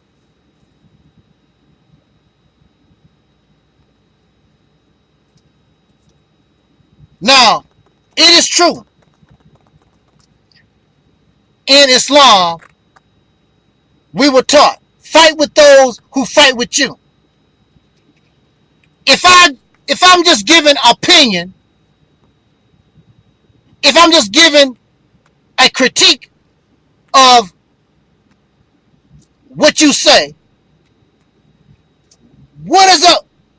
What is up with this anger thing?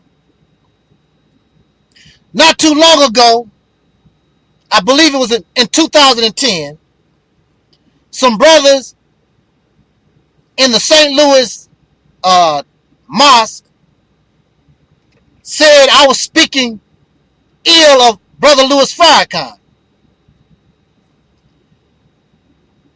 At the same time, before they jumped on my case about that accusation, which was not true, which they could not prove, they said, Assalamu alaikum, and shake my hand. Muslims, we are peaceful people. I did not attack you, so there's no reason to fight with those who fight with you. What you attacking me for?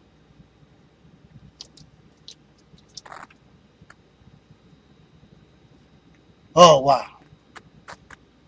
Y'all are a bunch of fakes and you're hypocrites. I am more of a Muslim. I am more of a Jew. I am more of all these things that you claim that you. I am a righteous person. Where does it say that you have to believe in some God or acknowledge some God to be a so-called righteous person? And I'm not doing it to go to heaven. I'm not doing it for some kind of reward. I'm doing it because it makes me feel good. Righteous behavior is beneficial to me. I love it. I don't know why. I'm not trying to please some God. I love it. You don't. You trying to please some God. You trying to get some kind of reward. That's the difference between you and me. And that what makes righteous behavior is natural for me. Always love it. I don't need your liquor. I don't need your fast women. I don't need all these things of this world.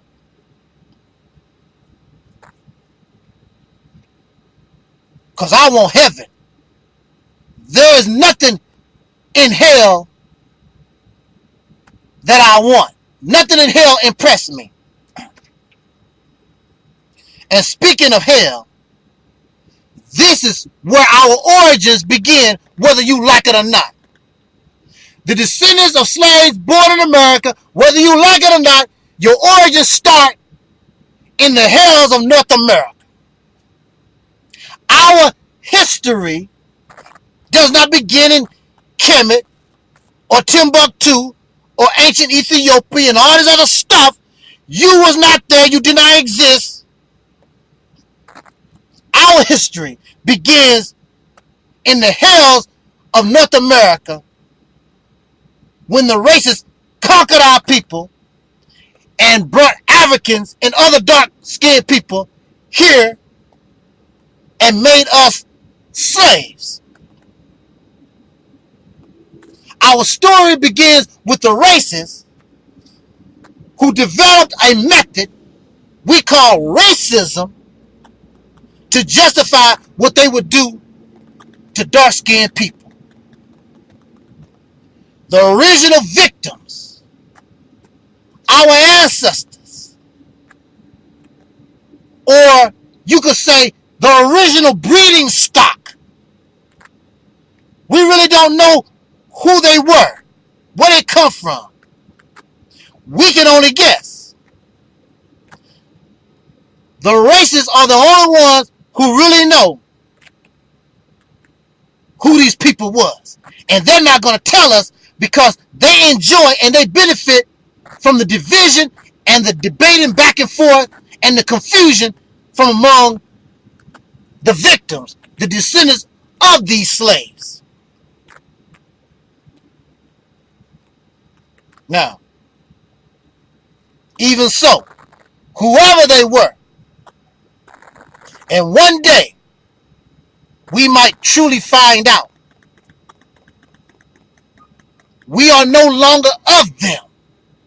We have become a domesticated product. Just like a cow. All the different kinds of cows, dogs and chickens. This is what the races have done to us. The different breeds, the different colors, the different whatever. This is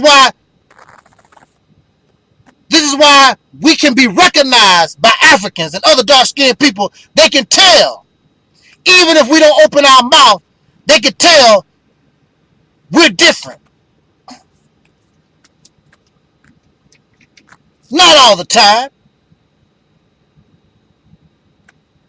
But we're different.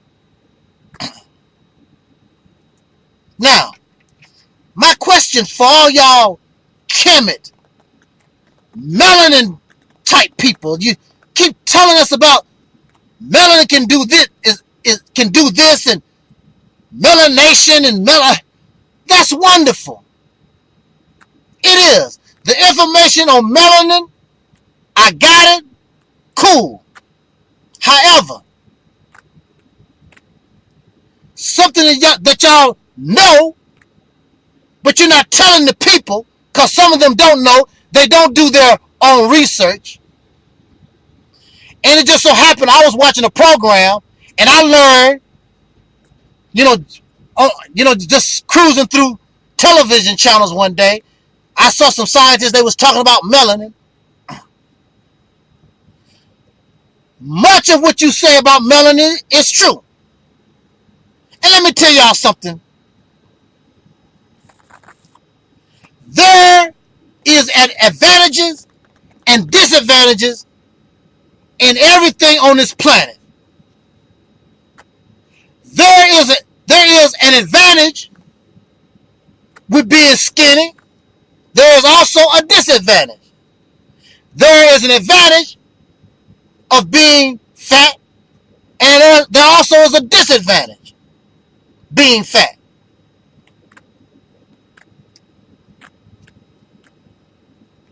If you fall into a hole, it was nice for somebody that's skinny. You could flip them up in a manner, and they can reach down because they slim and grab somebody out of a hole.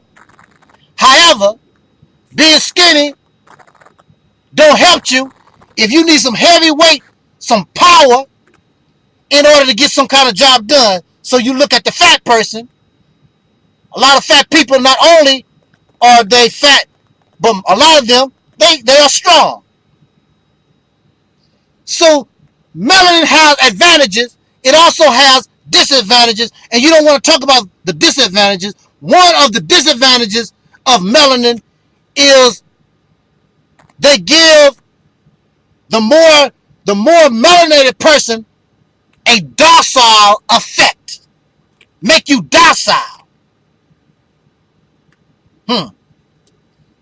If the more melanin that you have in your skin, in your body, makes you docile, maybe that's the reason why the black man and woman became so good slaves, because once you became captured, you did not have the fire in order to fight the enslavement or the oppression.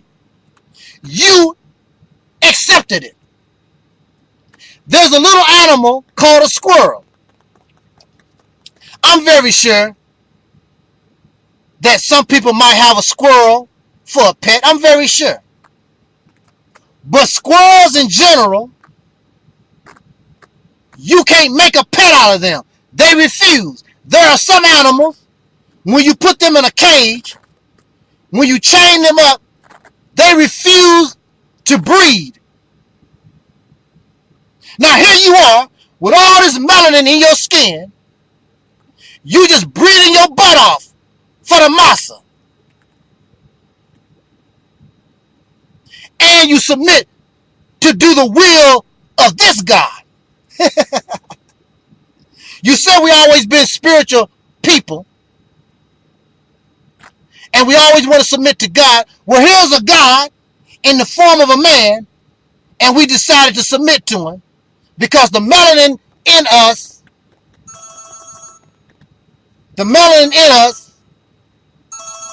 stopped you from fighting your enslavement. A squirrel refused to be a slave. You and our people, melanated people, you don't have no more heart than a squirrel. And some animals refuse to breed. You breed your butt off. And you continue to do so for your massa. We creating a nation in your massa house. You ain't in your house. You ain't in your trailer on your land somewhere. You still in your massa house breeding your butt off because you're a sex fiend. You're a sex freak. the world's most perfect slave, melanated slave. Talk about that.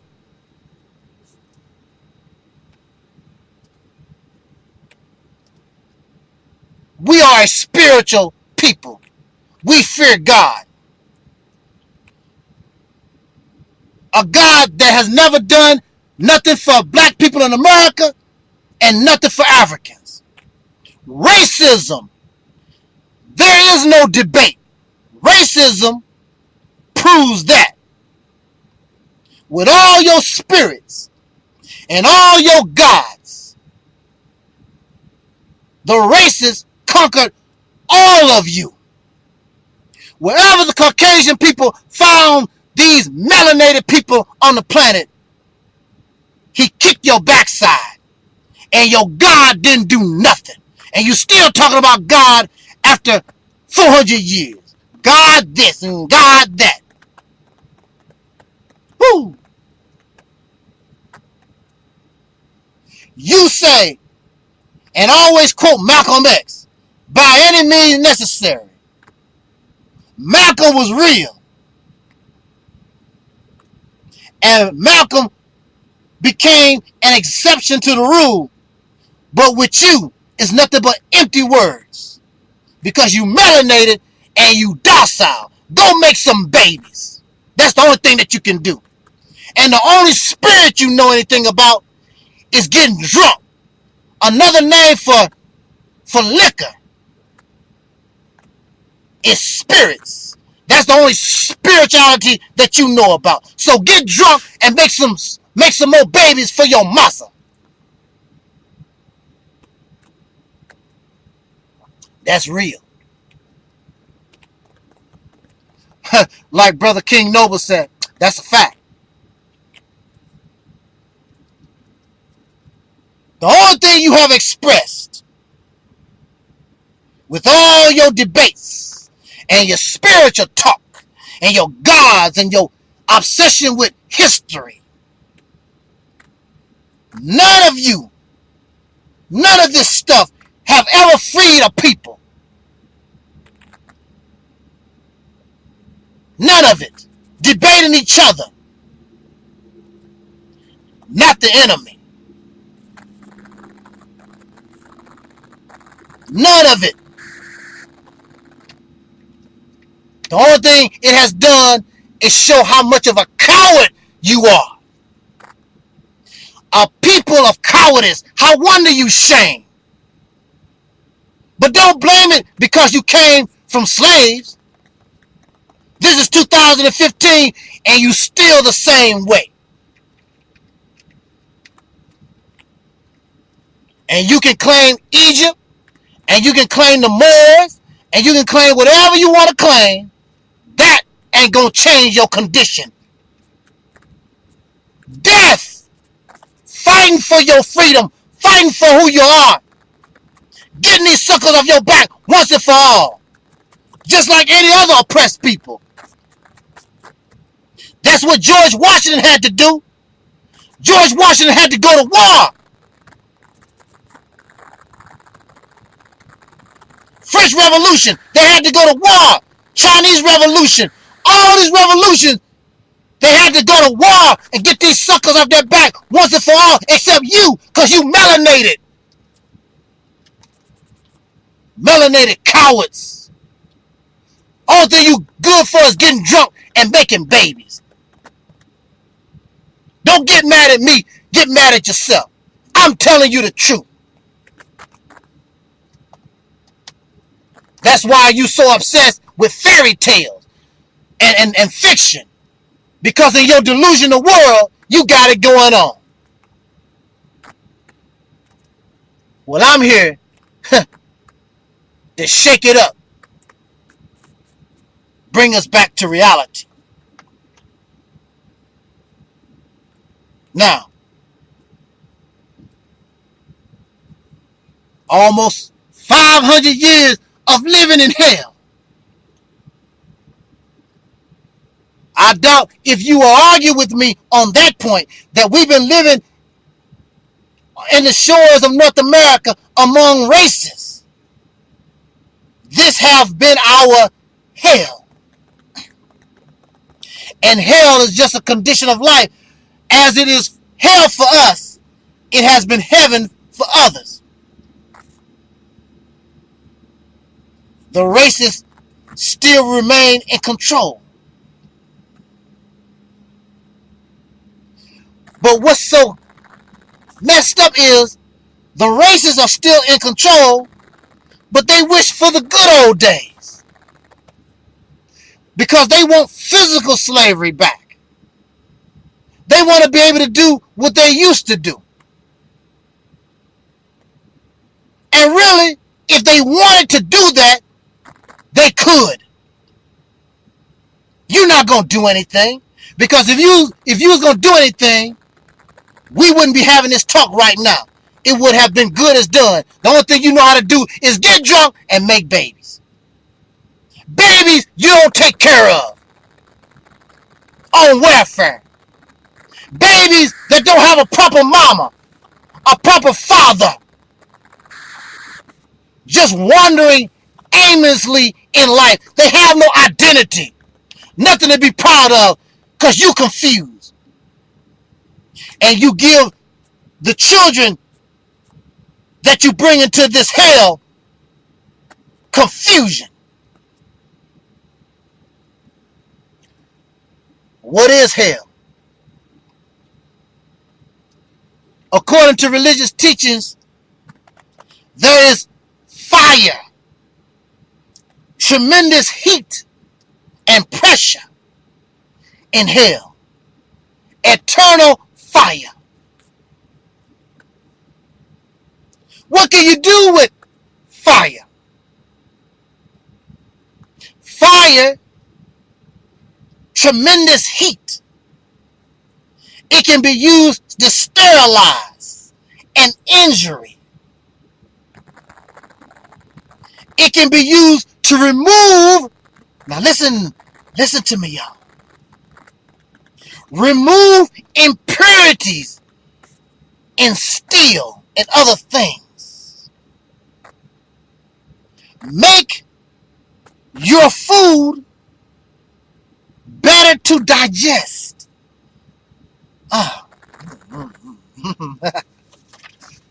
Hell. Remember when I was talking about there are advantages to different things? Maybe there is an advantage to going to hell. Some of y'all, I don't want to go to hell. But there is an advantage and disadvantage. If you go to hell, but you don't learn nothing, then I understand. But if you go to hell and you are given hell, some of us have our own personal demons. We've been through hell. But if you understand the lesson, it makes you a better person. That pressure, that fire, brought out the impurities in you. Sterilize your injury so that you can heal correctly. Are y'all still with me? We've been talking a little bit. I got a lot to cover here. Oh man. Again, I respect our information. I respect the House of Consciousness, Brother Sinetta, and the House of Consciousness, and Dr. Ben, and Brother Dr. John Henry Clark, and Chancellor Williams, and Amos Williams, and all our people, Sister Frances Cress Wilson, and the Sister Joyce, that gave us the term post-traumatic slave syndrome. Oh, wow. All the information is good, but it is ineffective if you don't know how to use it.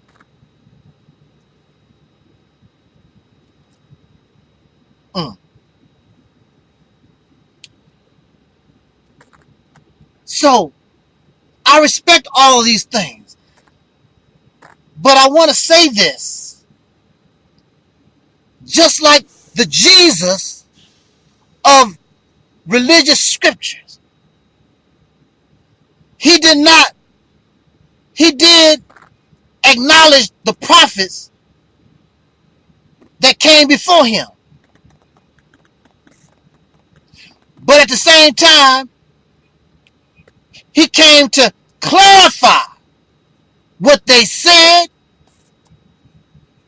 and then show us a better way, and some of the things that those old prophets brought to the people was outdated, no longer needed. As those prophets, they practiced severe punishment for disobedience of God's law. However, with the appearance of Jesus Christ, Jesus chose compassion, forgiveness, and love instead of fear. Now, I am not trying to say that I am some Jesus.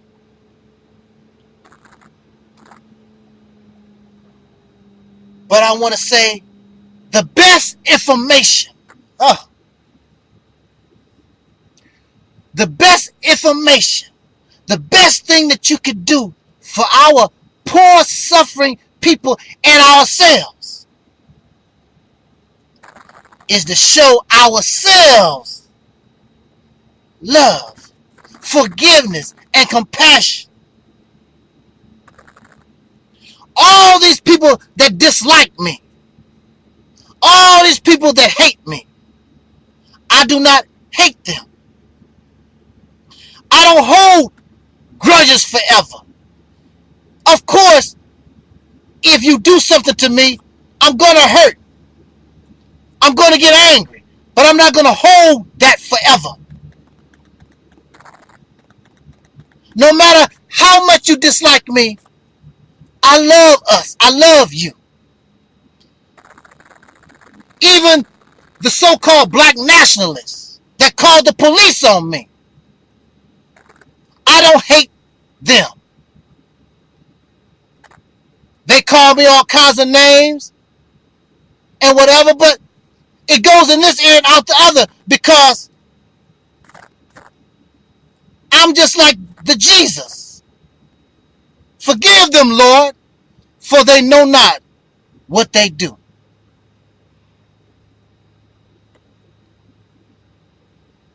They're ignorant, lost. Although they claim to have supreme knowledge, you have supreme knowledge, but you don't have love.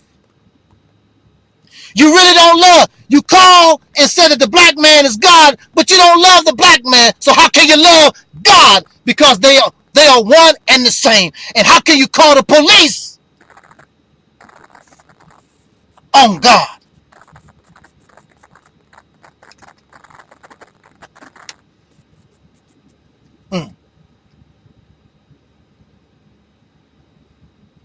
We are the products of the racists. We are the products of living in hell, which could be a good thing, as Malcolm said. Remember, Malcolm said something, and I'm going to paraphrase, but he was talking about how you need pressure and heat. That's how you form a diamond.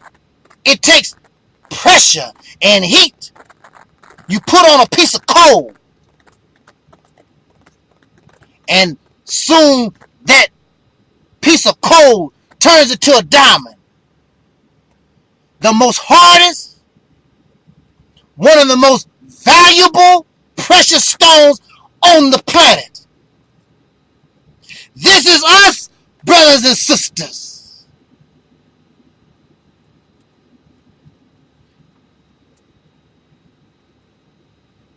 Our experience, whether justified or not justified,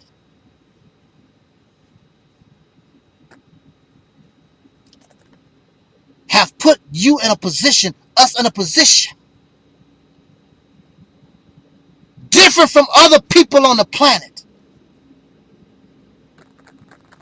Because we've been through hell. Hell and back. In fact, still living in hell. Now, so hell gives us an advantage. In nature, life experiences, changes in the planet, causes either a life form to become better adapted to the environment, or become extinct.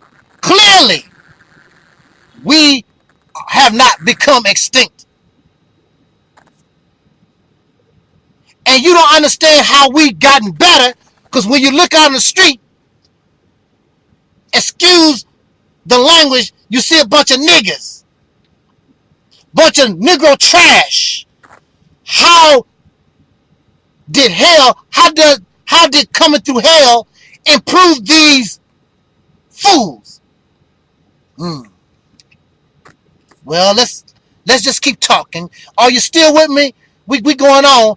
I got a lot to cover. I've never spoke like this. Who knows when I'm gonna have another opportunity to speak with you? So just bear with me. Do you understand where I'm coming from? I'm trying not to be spooky. I'm trying to continue to keep it real. But I don't want to step out into fantasy and delusion. We have enough of that. I'm trying to bring this to us from a realist viewpoint without using fairy tale stories. Now, according to the teachings of the Honorable Elijah Muhammad, the original people became dissatisfied. Now, I don't know when this happened, when there was a time on the earth when we did not have violence, everybody was peaceful. Who would be dissatisfied with that? Common sense tells me something is wrong with that. But according to Elijah Muhammad, these black people were living in heaven, but they were dissatisfied. So, with dissatisfaction, 100% dissatisfaction causes 100% change. 80% dissatisfaction causes 80% change. I wonder, so with the black man and woman, the descendants of slaves born in America having dark skin, we in America, our situation has not changed. So we must not be dissatisfied. We must enjoy being voluntary slaves. We must enjoy this. There's always exceptions to the rule, like myself and some others. But we as a people, we must be, are we really satisfied with this? Or we just don't know no better? Or those of us with awakened minds who's supposed to be the leaders, we are ineffective, too busy debating each other, arguing, hating each other, and divided. Is that the problem? Because I don't see, especially in 2015, it would seem to me the people are sick and they're ready to get this devil off their back once and for all. They don't know how. And they look into their leadership. They look to somebody for guidance. Unfortunately, they are looking to the wrong ones and they remain in hell. So, with 100% dissatisfaction comes 100% change. And when this dissatisfaction began a process,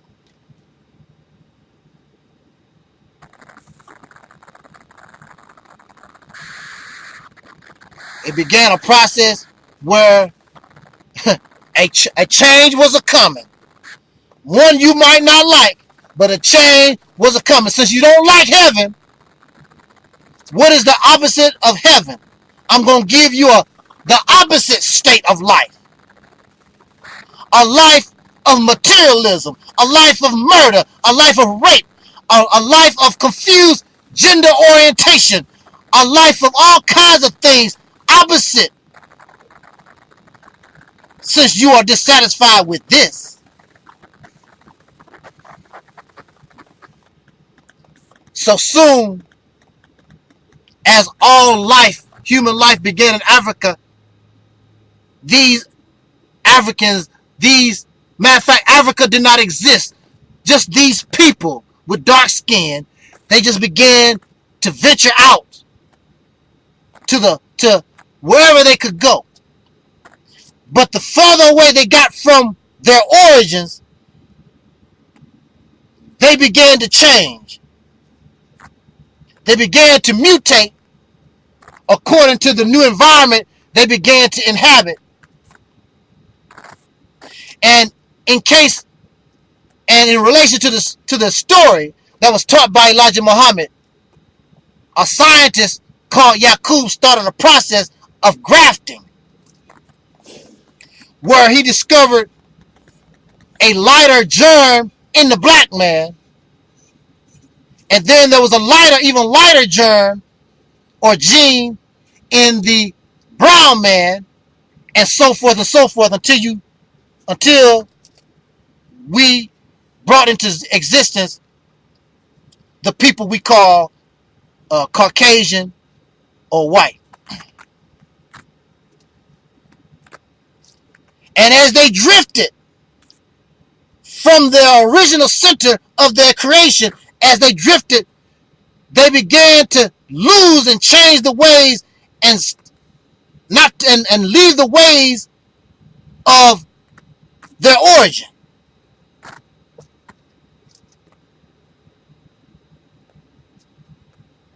And when they did that, in actuality, what they were doing, they were becoming dumber,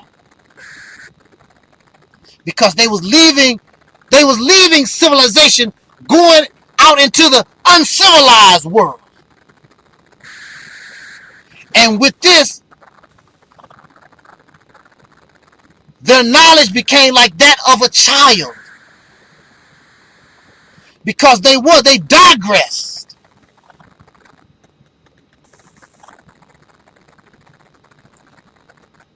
In the scriptures, we are called God's children. Children in a house without adult supervision brings hell.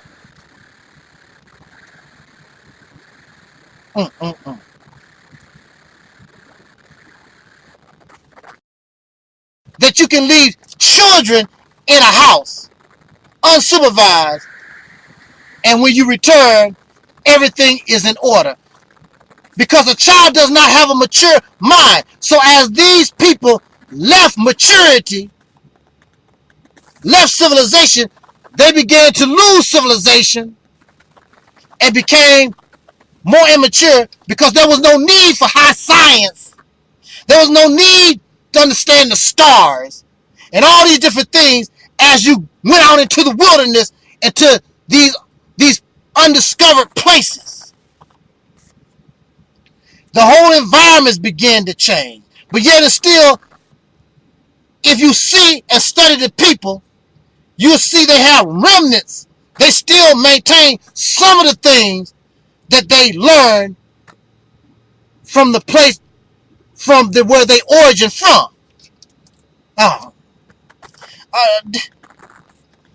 Do you understand what I'm saying here?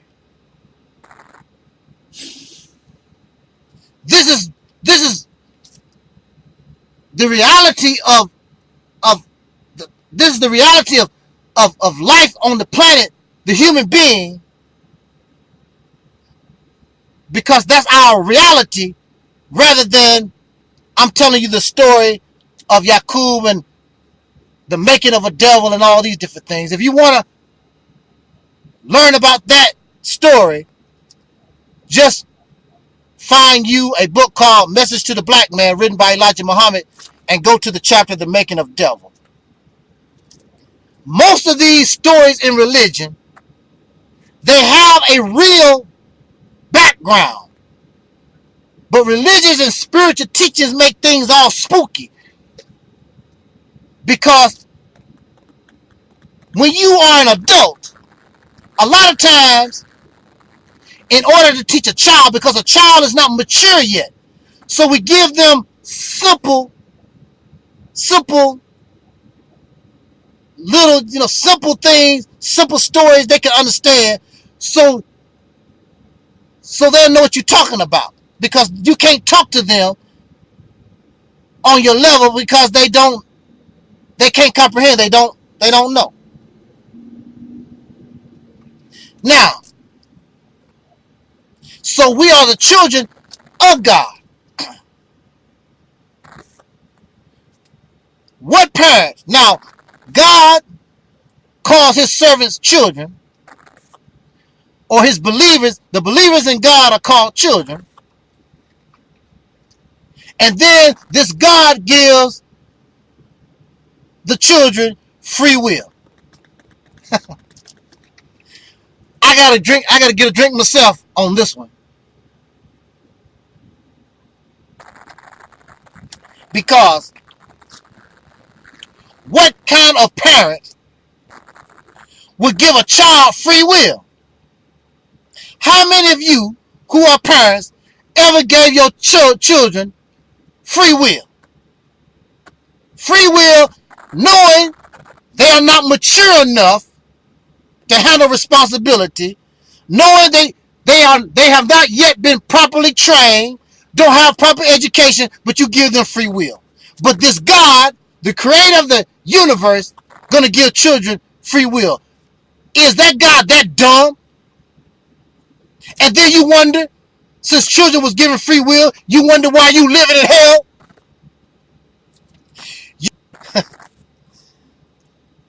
So you wonder, what parent would give a child free will? So you wonder, if a God gave a child free will, are you shocked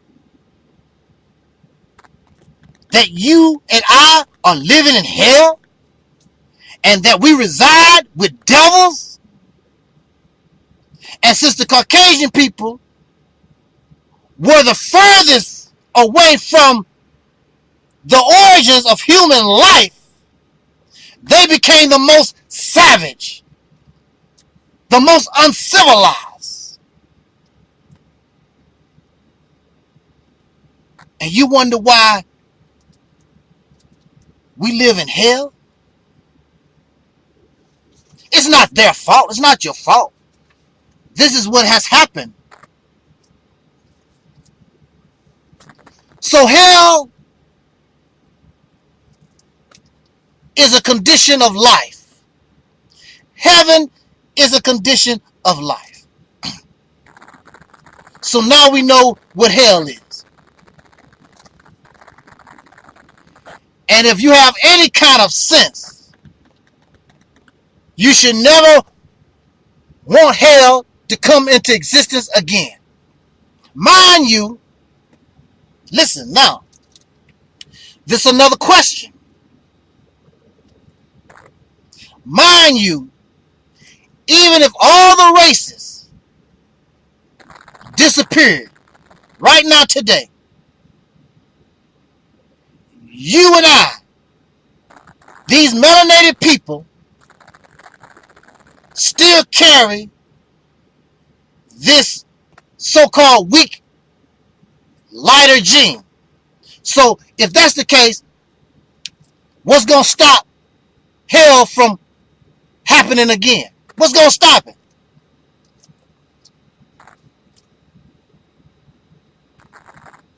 Brothers and sisters, when we talk about melanin some of the other things that we talk about, the only thing we have done is flip the script, because that's exactly what the racists done. They use science, they use anything, religion, anything they could find to justify why they are so supreme, why they are better than others. This is what I am afraid of. I don't want us to be racist. We are not racist. We don't want to be like those we complain about. We don't want to be like that which put us in the position that we are in today. But when you talk the way that you do, you are not only sounding like, but you are a racist. There's no need for it.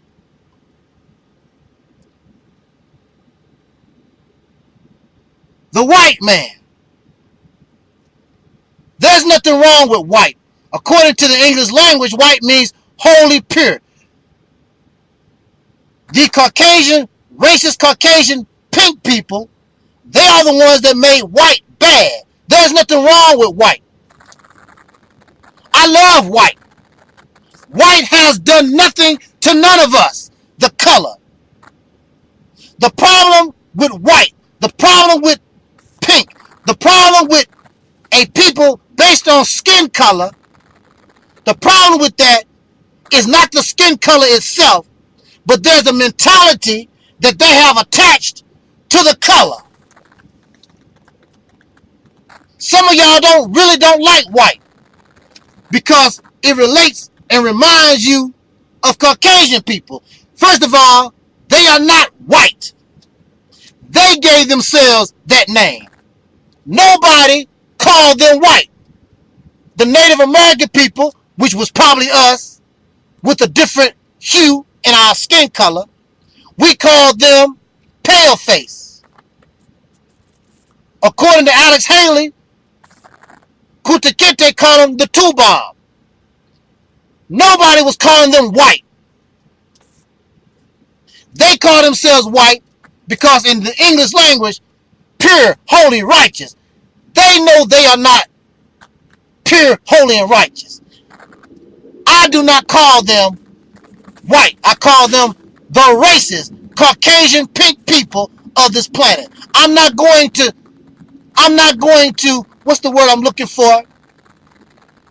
I'm not going to relate white to them. They don't deserve it. None of them can claim white.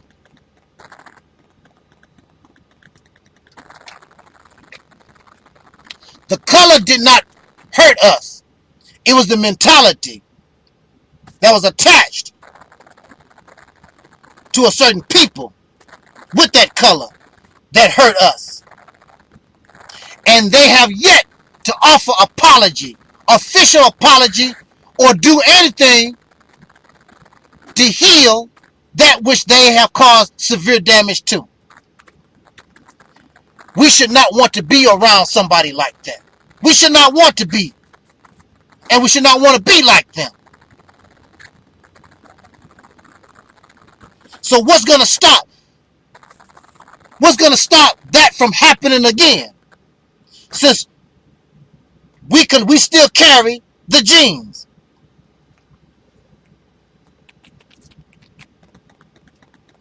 What can easily stop that is the mentality. Destroy the mentality and keep check of that mentality. Because that person was conditioned, that person was taught.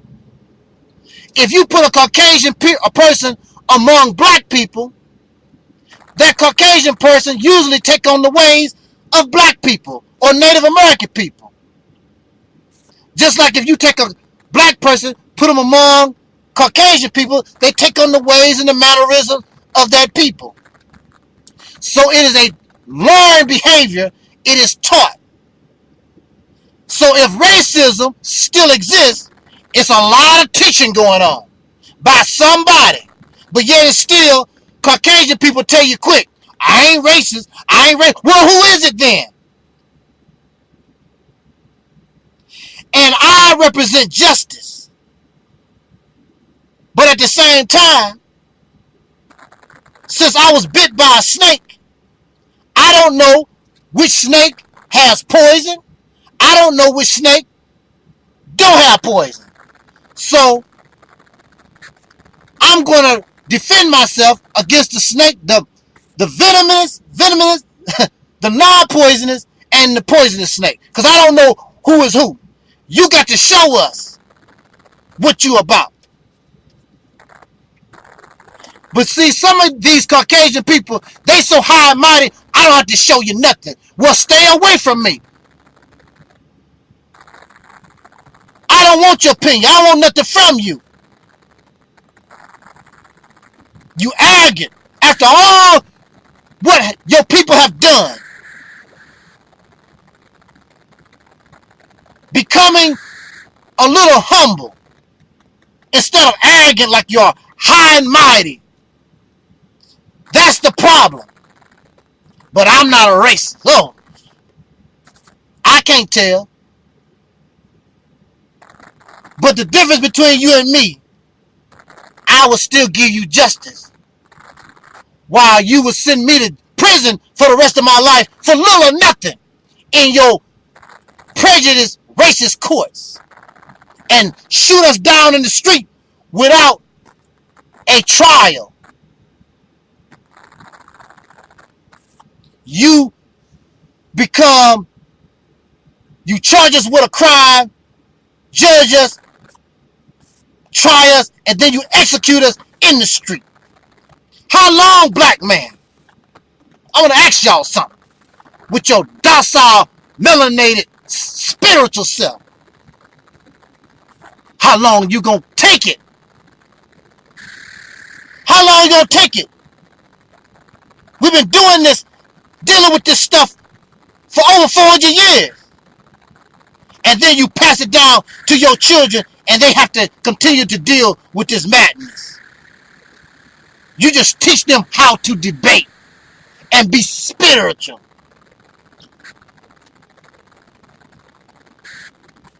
In biology, it is explained that creatures die so a better life can be produced from that life form. A very simple example is like when you spray roaches. And I'm saying roaches because roaches reproduce real quick. So we can see how roaches respond to things. Roaches have the ability that they can grow intolerance to certain poisons. So the poison that you kill a roach with today, you might not be able to kill those roaches tomorrow, because as the generations, as they begin to reproduce, they somehow form an intolerance. A lot of creatures can do this.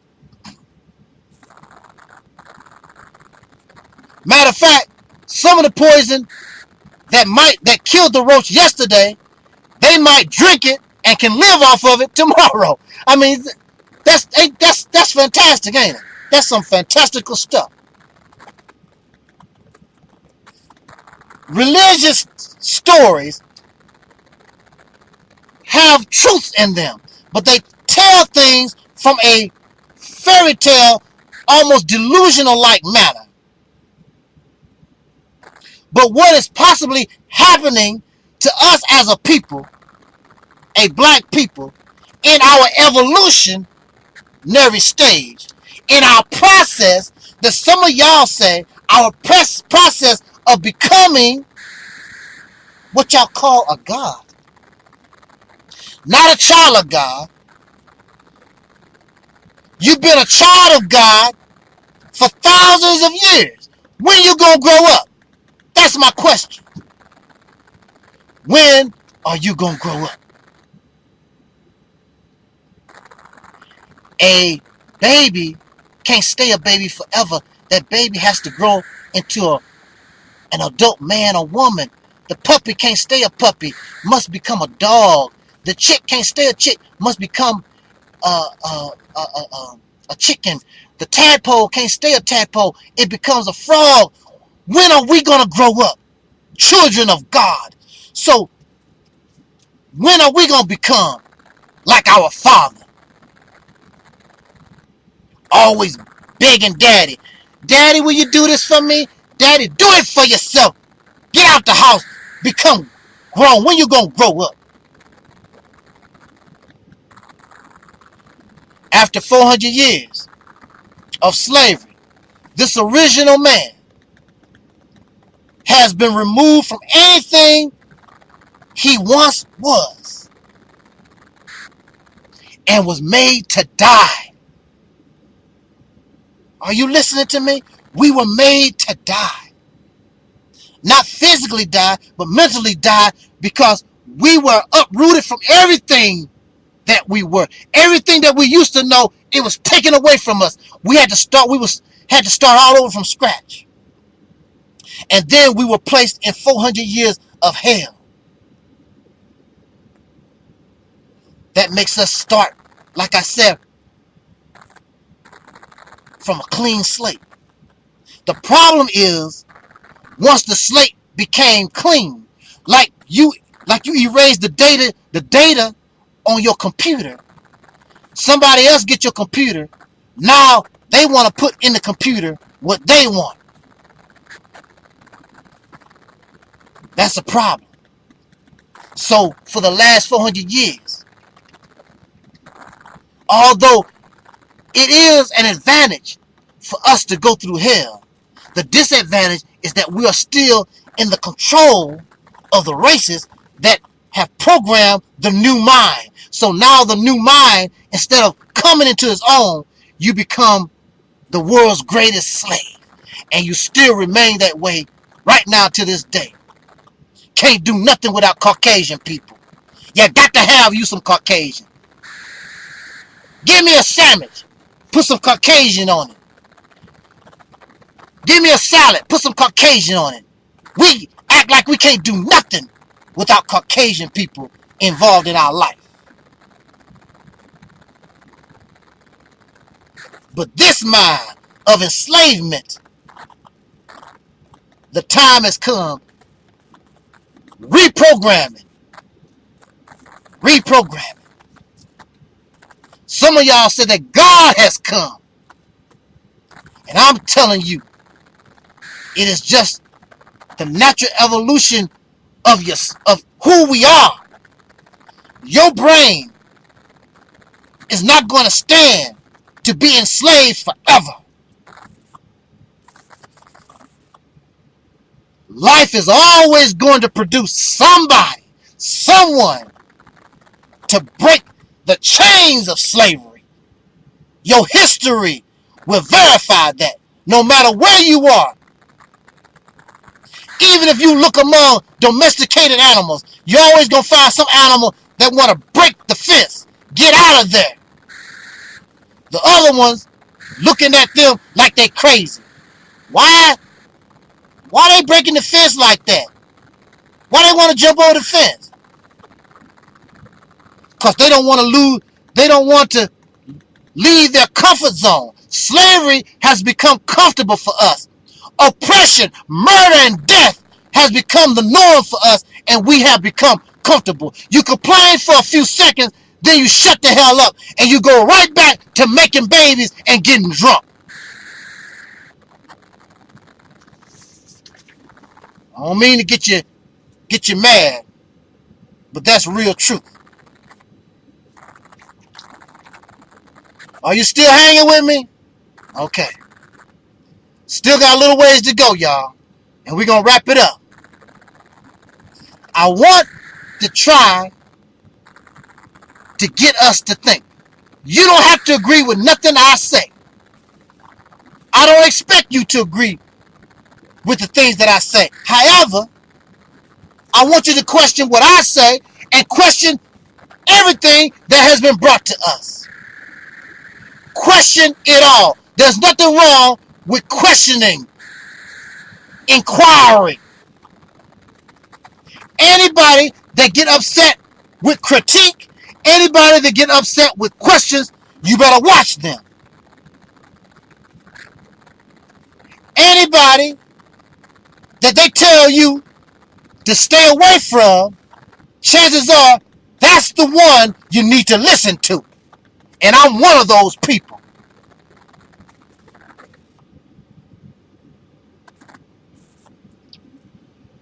Because I want you to think for yourself. Going back to our roach friend.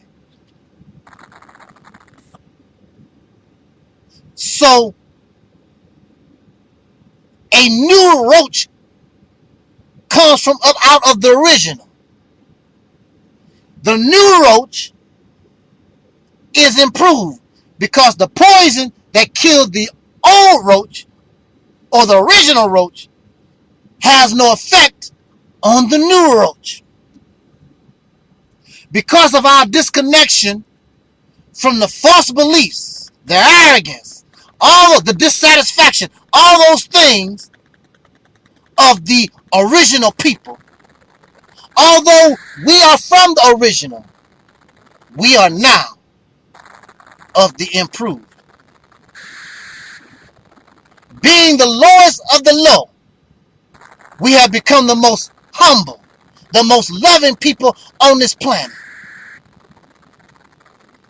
Problem is, we even love the racists.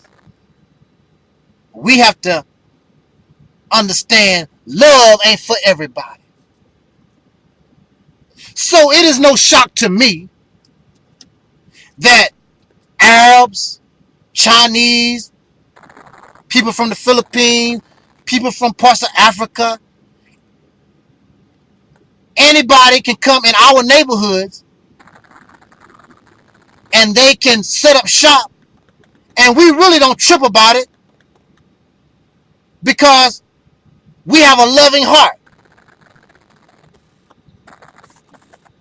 But what we fail to understand, that these people don't love us. They are hell raisers, and they have been taught not to love everybody, although we can. The descendants of slaves born in America, we are the only people on this planet that really love humanity. We don't care who you are or what you are. We embrace everybody. You can be homosexual, except those who have been tainted by religious teachings, but you can be whatever you want to be, who you are. You can come among black people in our neighborhoods among us, and nobody bothers you. But the same cannot be said about other people. They only want others like them among themselves. And the black man and woman, even in Africa, is the same way. Tribal division, religious division, all these different things. But we as black people, we don't trip off everybody. We come from a humble place. Who are we to talk about anybody or down anybody when we come from up out of the depths of slavery?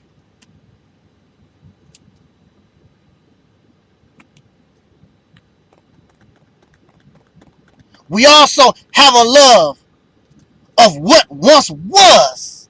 We don't know what that is. But whatever we discovered, we have an extreme love and obsession with it. So we are unable to tap the new wisdom. We cannot take advantage of us, of our new improvement, because we don't know we've been improved, because we still have minds of racists and we still have the mind of a slave. And we reject our reality. We reject real truth. Because if we accepted real truth, then we would not be ashamed of our origins, understand what happened to us, and then erase all these things that clog up our mind so we can get our brain to the point where it can begin to program and work in a manner that benefits us instead of something that is a detriment to us. As long as our brains don't work properly, we are unable to bring heaven into existence. And see, brothers and sisters, we are the catalyst of heaven. We are the examples. It's already in us now. If you watch us, if you see what we do. The world is focused. Why do you think the world is focused? Now here you are. People call us all kinds of names and make mockery, unintelligent, and all these different things.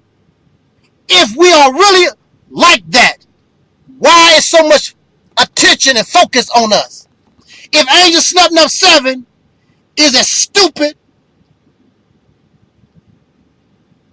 dumb, ignorant, and whatever, like you claim, why is there so much attention focused on somebody who is a nobody? If the black man and woman of America really is a nobody, except a basketball player, a sex addict, a drunk, and whatever, why is there so much attention on us?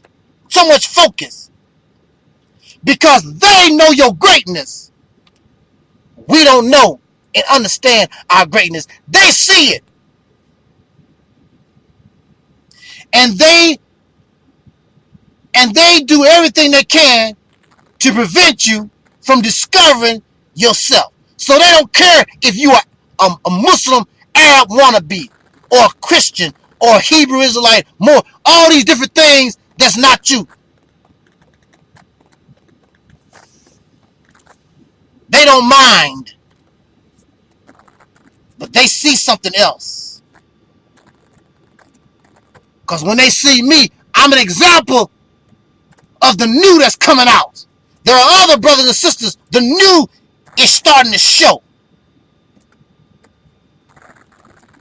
And they want to keep you from the voices that can enlighten and truly awaken your mind for real. It's not a black thing. It's a human thing. It's not a black thing. But as religion teaches, it's a God thing. I have grown and evolved to become a God. And if I have grown to become a God, I have the power to destroy this civilization and kick out the God that created it.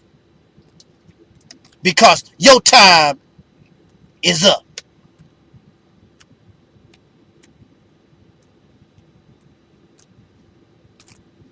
You want freedom.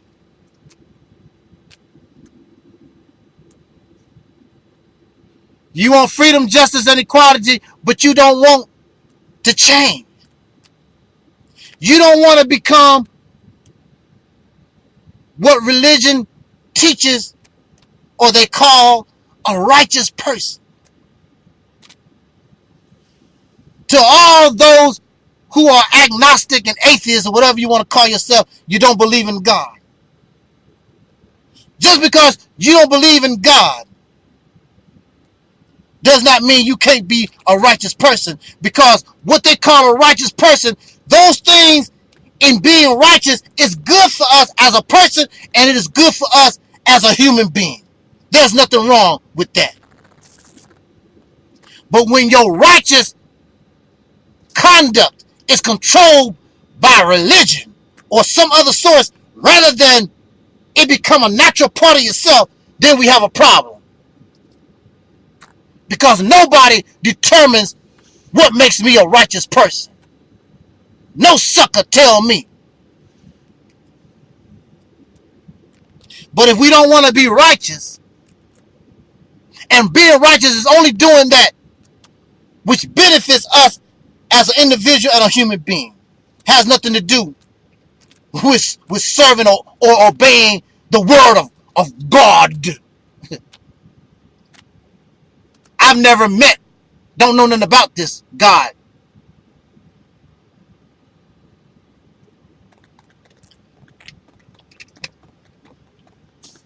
We cannot be accepted into heaven the way that we are.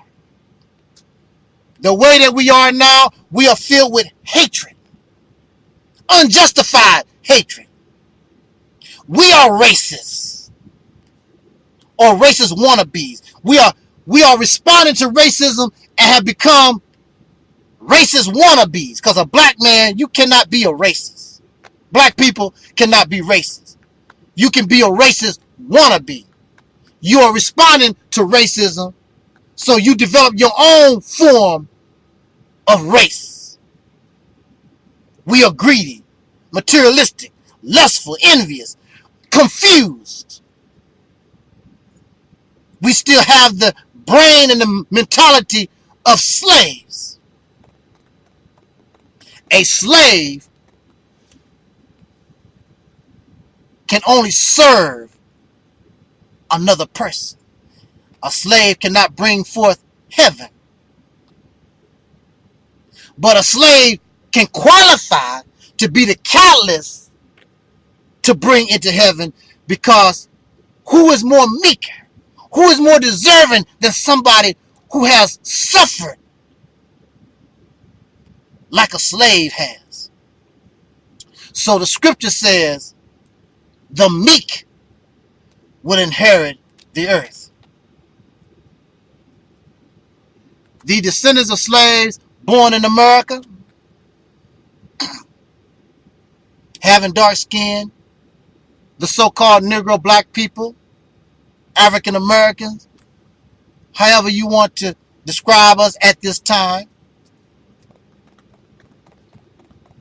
We used to say we had soul. Soul is the essence that makes one alive. When the soul leaves the body, then they consider you dead. So during the slavery process, you never heard the slave say, I got soul. Because a slave is dead. Not physically, but mentally. And really it goes beyond mental. There's another word for it, and I just learned a new word. I was listening to the Real Black Atheist video, and they was talking about different things. I'm gonna find out what that word is, and I'm gonna start using that particular word. But in the meantime, it's another word for mental. Slave was dead. But soon, the slave said, I got soul. And so, the soul returned to the dead. And in religious teachings, when the soul returns to the dead, that's bringing the dead back to life. Soul is the essence that is judged by that which brought us into creation. It's just energy. And that energy, the ultimate goal is to reach heaven or have a connection with the heavens.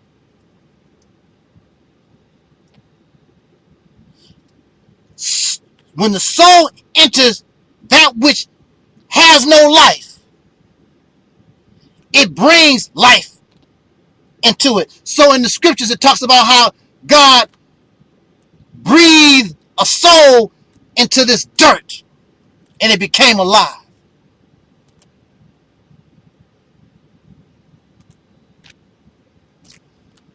Brothers and sisters, did you notice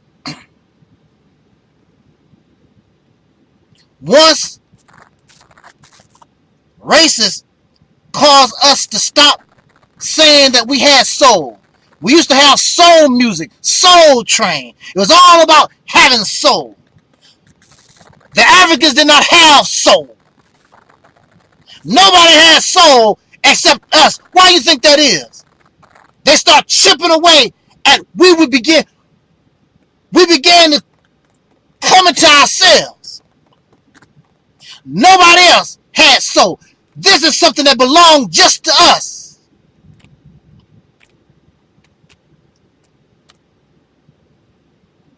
So we stopped saying we had soul. And if you notice, once we stopped saying brother and sister, we got soul, black power, black love, that is when our lives began to go backwards. That's when our lives began to get worse.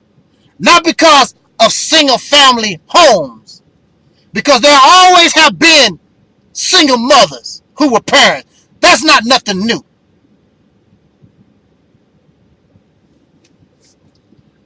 However, you had a brother that had a little care for the poor sister that was a single mother, and the sisters had more respect for the brothers. We viewed ourselves more of as family because we had soul. We were the only people that had soul.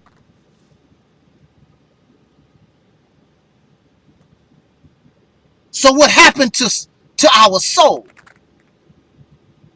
We sold our soul to the devil. Even y'all Christian brothers and sisters, you had soul, but you sold your soul to the devil. Unlike your example of Jesus Christ. Because I believe the story goes that Jesus met the devil on the mountain. And the devil told Jesus, look at all this. All this can be yours if you submit your will to me. But Jesus, upon that request, he found you offended him. Jesus said, I don't want nothing you got. The only thing I want is that which my Father offers me.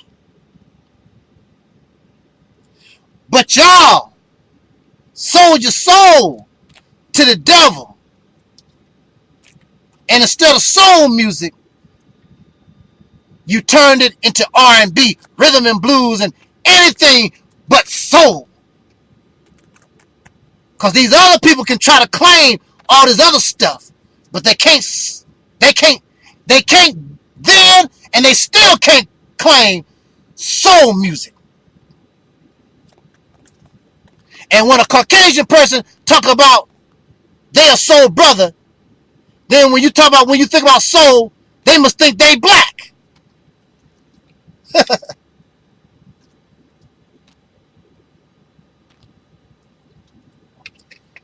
You sold your soul to racists because you want their good job, money. They smile in your face, false friendship. They're trinkets. But if you kept your soul, you'll get the money, you'll get the trinkets, you get so much more.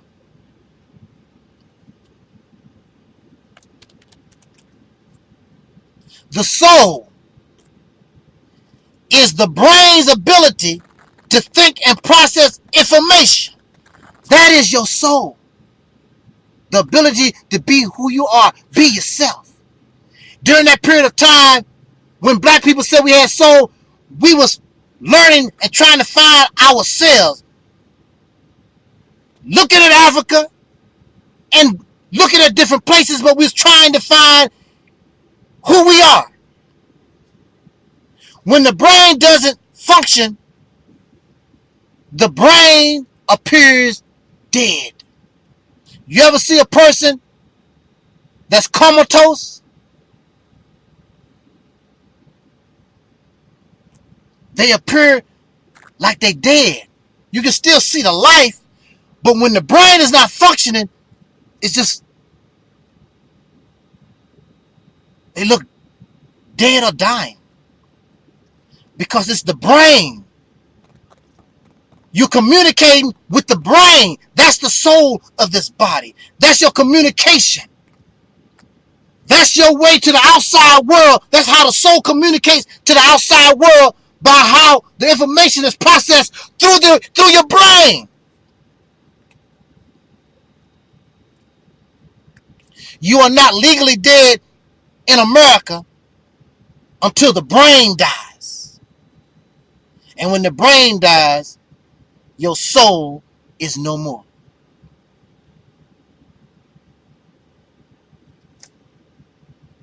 So, hell is a condition of life that came from the brain. Somebody's brain processed and thought all of this up. And you have no idea or how technical and complex this world of evil really is. You have no idea. So if heaven can be brought into existence by the brain, then why not heaven? Heaven is the same. Heaven is new. But heaven cannot be brought into existence by somebody with the mentality of a hellraiser. That is why, in order to bring heaven, or heaven can only be brought into existence by a clean slate, a clean mind, or what they call a righteous mind. This is why, in religious teaching, God or Allah try to find a prophet with good character, who already had righteous behavior,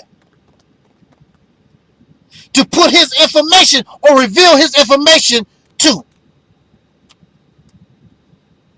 God has never chosen one of the wicked as a prophet. That is why I'm telling you, you must let go of everything that you think that you know and start from scratch. Let go of everything that you know of living in hell, what you think that you know in this civilization. The brain, don't worry about a thing. The brain will give you the real answers to our problems and give us good food, true friendships, justice and equality, the freedom that you seek, without making other people inferior, destruction to this planet, or destruction to animal life, regardless to race, gender, or where you live. Makes no difference where you are on this planet. Everybody deserves heaven. Peace. 400 years of slavery, black man and woman, your brain has developed the right formula, and it is ready to give us the heaven that you claim that you want. You don't have to wait on Jesus. You don't have to wait on Muhammad. You don't have to wait on space aliens. You don't have to wait on none of these things. The scripture said the kingdom of heaven is in you, and it has to come, be brought forth from the brain, and the brain causes the hands to move and build. Now, so in conclusion, so what do we need to do, brother? It is not what we need to do, I need to do. what we need to do. You and I, not a special divine person, not a special organization. Heaven can only be brought into existence by those whose soul has returned to them. You had soul, but you sold yourself out to the devil. Now, get it back. Use your brain. What is your brain for? All the things you believe, all that history you admire is because of somebody's brain. Are these brains superior to yours? Are they special? They better than you? Or are the racists correct when they say that we are unintelligent, that we are inferior, and we need races to help lead us like they do cows and chickens? Religious teachings do call us a sheep. And even in the Quran, there's a chapter called the cow. Both of these creatures, these animals, are domesticated herd animals. Both of them are docile. And they will breed for the shepherd. And the only reason why they exist is for the benefit of the shepherd or the person that raised the cow. We exist for the purpose of others rather than to benefit ourselves. Why can't you show other than that? Every life form you see, if it was not manipulated by people, it is an improved version. We would be the first life form on the planet manipulated by man that actually caused improvement. That makes you even more special. And the reason for that is because of your brain. If you use your brain to understand what happened to us and what we become resistant to the poisons that have been sprayed on us.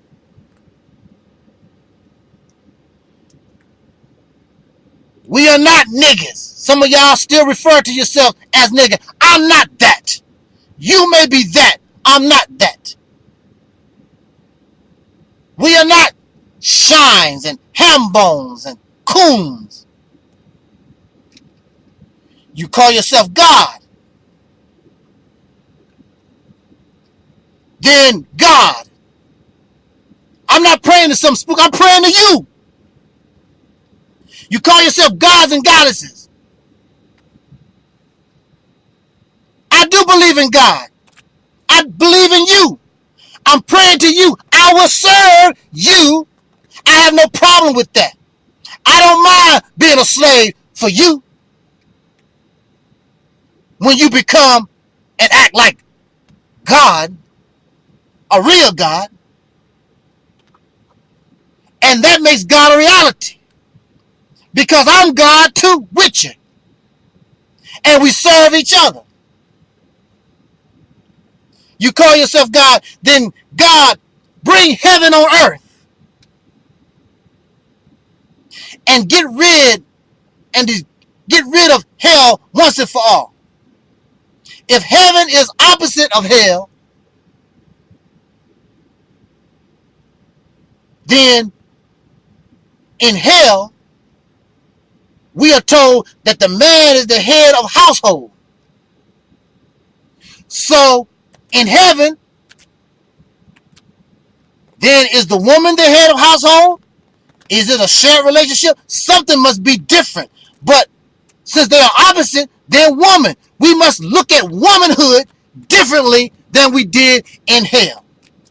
And we must look at womanhood differently because through the womb of a woman comes a new brain, a new person, a new connection to the heavens. And sooner or later, heaven, oh man, Woo! Sooner or later, heaven will not only be on the earth, but it will be out there. What you call Star Trek will not just be a fictional television show, but it would be a reality that you can go out into the stars, and knowledge is endless. And there's nothing, what might be fictional today might be a reality tomorrow. But we got to wait on it. We got to grow to it. We got to evolve to it. Don't just make it up like y'all been doing, fabricating stuff. There's no need. It was not meant for us to know everything during our period of time. Egyptians did not have computers. They did not have Facebook. It was not meant for them to experience or know. They could make it up.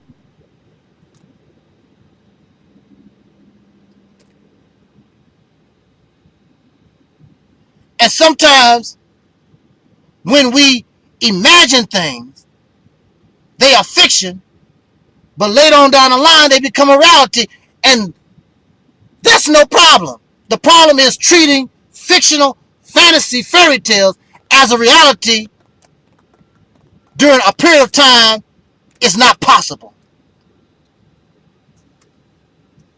But when we become a god, what they say, all things are possible in Christ. Maybe some of us really don't want heaven, and that's good. You are comfortable in hell. You want to drink a little, fornicate, commit adultery, have fun. You just get tired of worrying about getting shot down by the police because you're black and all these other different things. Well, but really you comfortable in hell. I'm not talking to you if you love hell. I'm talking to those who really want to bring forth heaven. It's in you. It's in us. Everything that I say from this forum, I suggest, I advise to us. You already know. I don't have to teach you nothing. It's already in you. When you begin to think for yourself, when you free your mind, the rest will follow. What will follow? What is the rest that will follow? You are coming to the knowledge of your real self. You will bring forth a heaven that is opposite of this world.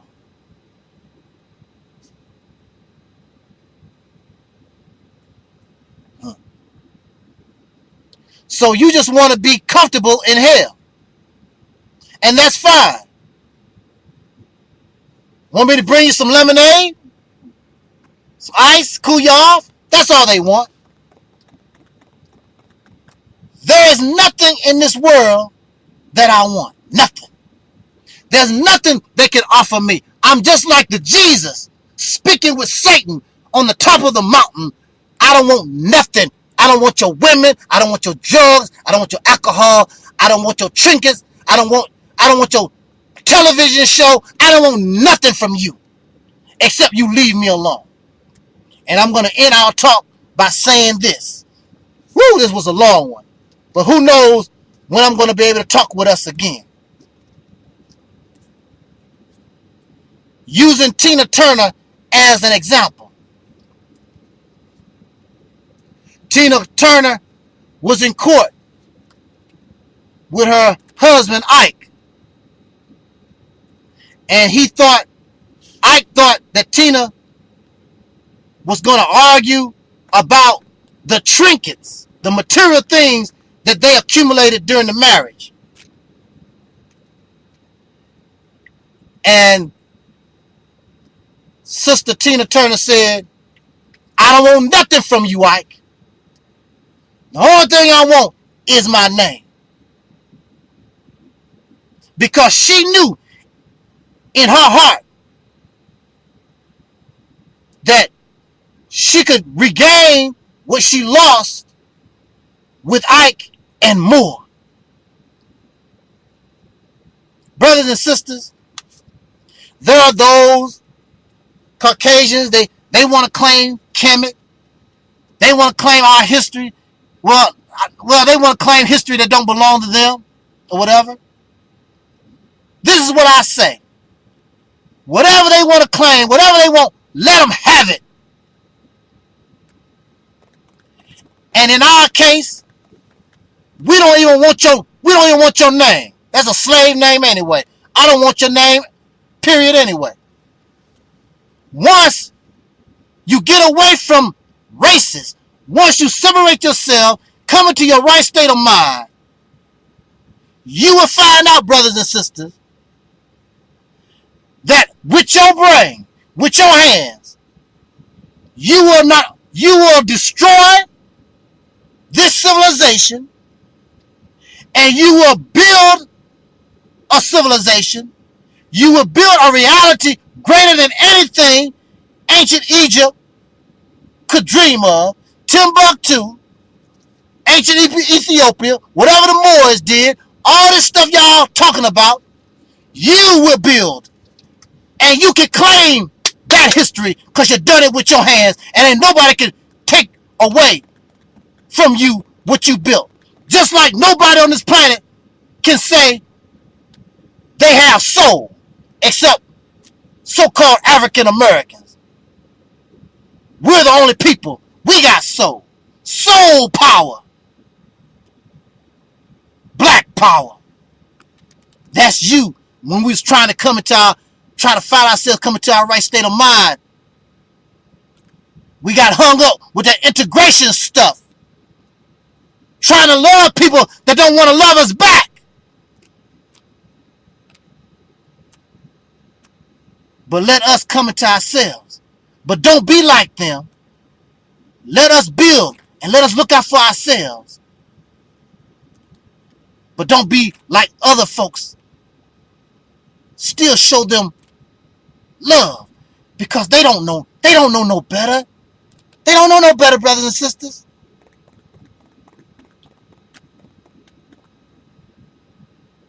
Tina Turner told Ike, you can have it all. Because God is sufficient. Brothers and sisters, let them have it all. Because you said that you're God and you're a goddess. And that is sufficient. And that should be sufficient for you and me. I thought you were God. So what you scared of? You scared to die? That's life. But when you die, you improve. And when you die, your life won't go in vain, because those that come after you, they will honor you. They will praise you. Wow. Those black people were the greatest human beings that have ever existed. The greatest human beings that ever existed. Ain't that better and a greater memory than just being related to Kemet and all this other stuff? This is you. This is yours. And if you allow yourself to think for yourself, be who you are, heaven is at your doorstep. The only thing we got to do is open the door and walk in.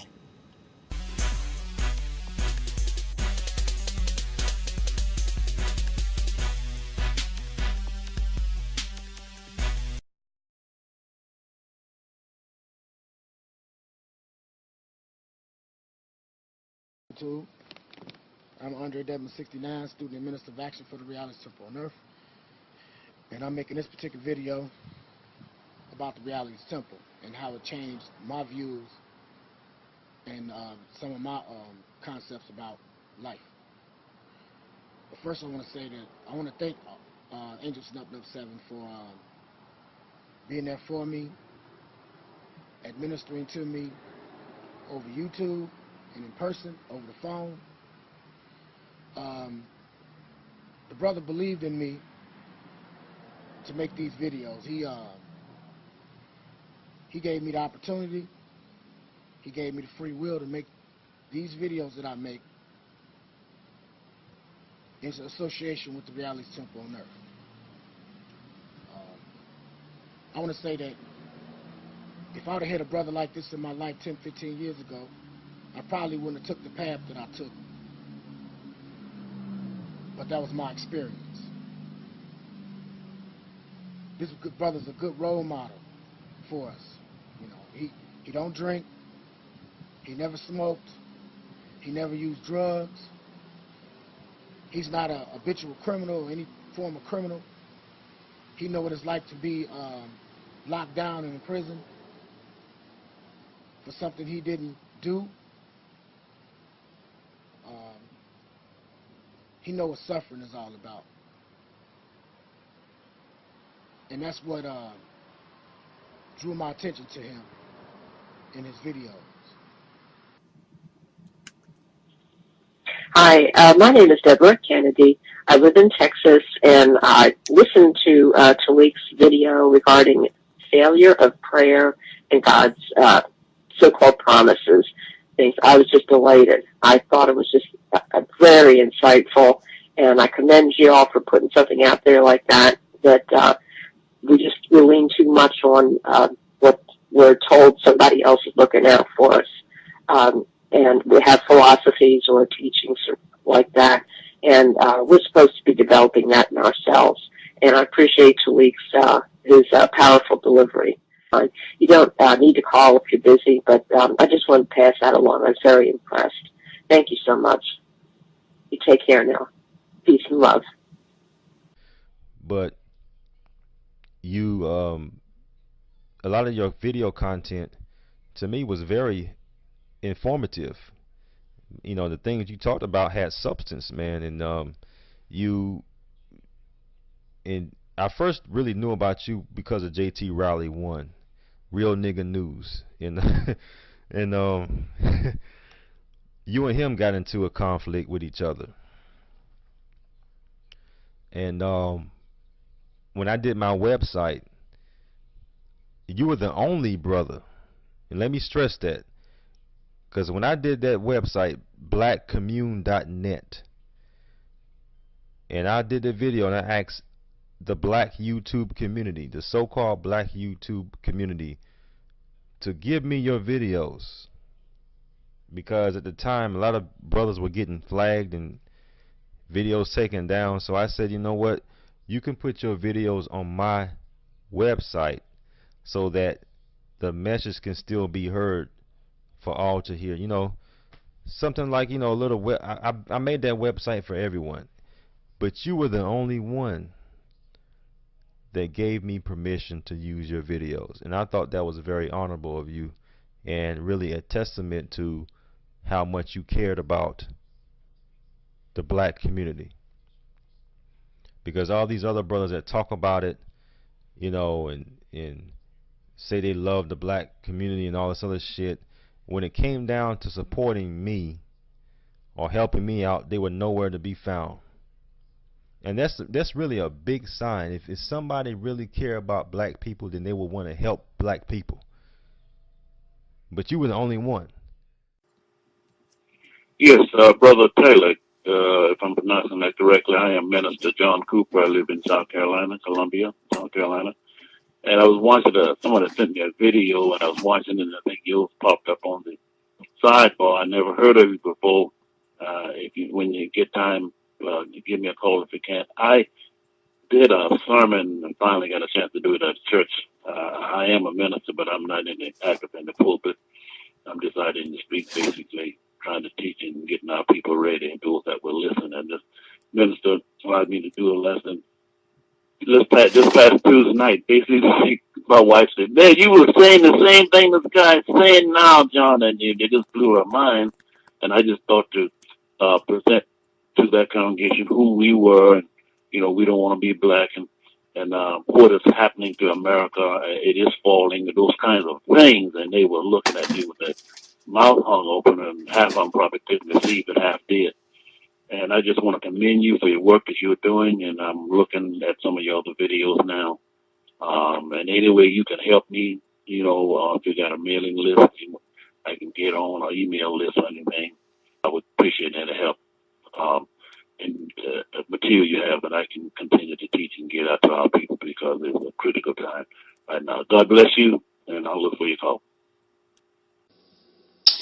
Angels Nut 7, you know, I've been supporting your videos for a while now, way before any of this craziness ever happened. You know, I've been commented to you, and we've been exchanged messages back and forth in the past. So all this people trying to make it seem like, you know, you just found me out and came to me and wanted to jump in the middle, whatever the case may be. I guess they can think what they want to think, but I just want to quickly say I appreciate your support as well, and your understanding of the situation, and I am not happy about what happened as far as the situation getting kind of hostile. However, and you know, the defamation of your character and things like that. But I am glad, and I am appreciative of the support that you offered me at that time. And again, I enjoy your videos, and of course, I'm definitely always tuned in and always trying to keep up and watch all of them, actually. So yeah, and a lot of other people should do the same, because it's a lot of knowledge in those videos, and they definitely are thought provoking. I love the amount of thinking the videos and the words and things like that. When I leave, I'm always like, you know, thinking about new ideas and new things, and that's just me. I want to know everything about everything. So those videos definitely are for a person like me. We're talking about not falling into the teacher trap, not falling into the website trap. So today, what teachers can you learn from? We just told you that the Akawu tells you that we're all a great teacher at the same time. So who are you going to learn from? You're going to learn from brothers like Sarnetta. You're going to learn the positives and negatives from brothers like Sarnetta. You're going to learn the positives and negatives of people like Brother Polite. The positives and negatives of people like Sarah Sutin Seti. You're going to learn from Maurice Muhammad, Taalik Ibn'rad. You're going to learn from Nettercat. You're going to learn, you definitely going to learn from King Noble. You definitely going to learn a little something from Brother Daku. But we ain't the only teachers in the world. There are other people in your lives right now that are teaching you things that you need to know. Now, do you follow your teacher every single place and everywhere? Not necessarily. But if you got a good teacher, your teacher is going to teach you how to think, not what to think. And if you learn how to think, then you can be critical of all information. You can question anything. Your teachers ain't going to get mad. Huh? Your teacher, if he's truly your teacher, give me the question. Bring them on. If I can't answer the question, then I'm going to meditate on it, reflect on it, and try to get back with you with the answer, get back to you with the answer. But I'm also going to encourage you to think. It's important for you to think. You're not just my student, you're also my teacher. I'm not your teacher, I'm also your student. Don't fall into the teacher trap. This has been Daku Akabo Wakatu. Welcome to the Reality Temple on Earth. My name is Jeroen, and I would like to say that Angel Snub 7 isn't a racist at all. He's a good friend, and I owe him a lot of support, and I would like to say that we have one common goal, and that is psychiatry is worst scam on earth, okay? Because they drug people, they drug children, they they give people more problems than they already have. And yeah, that's about it for the first video.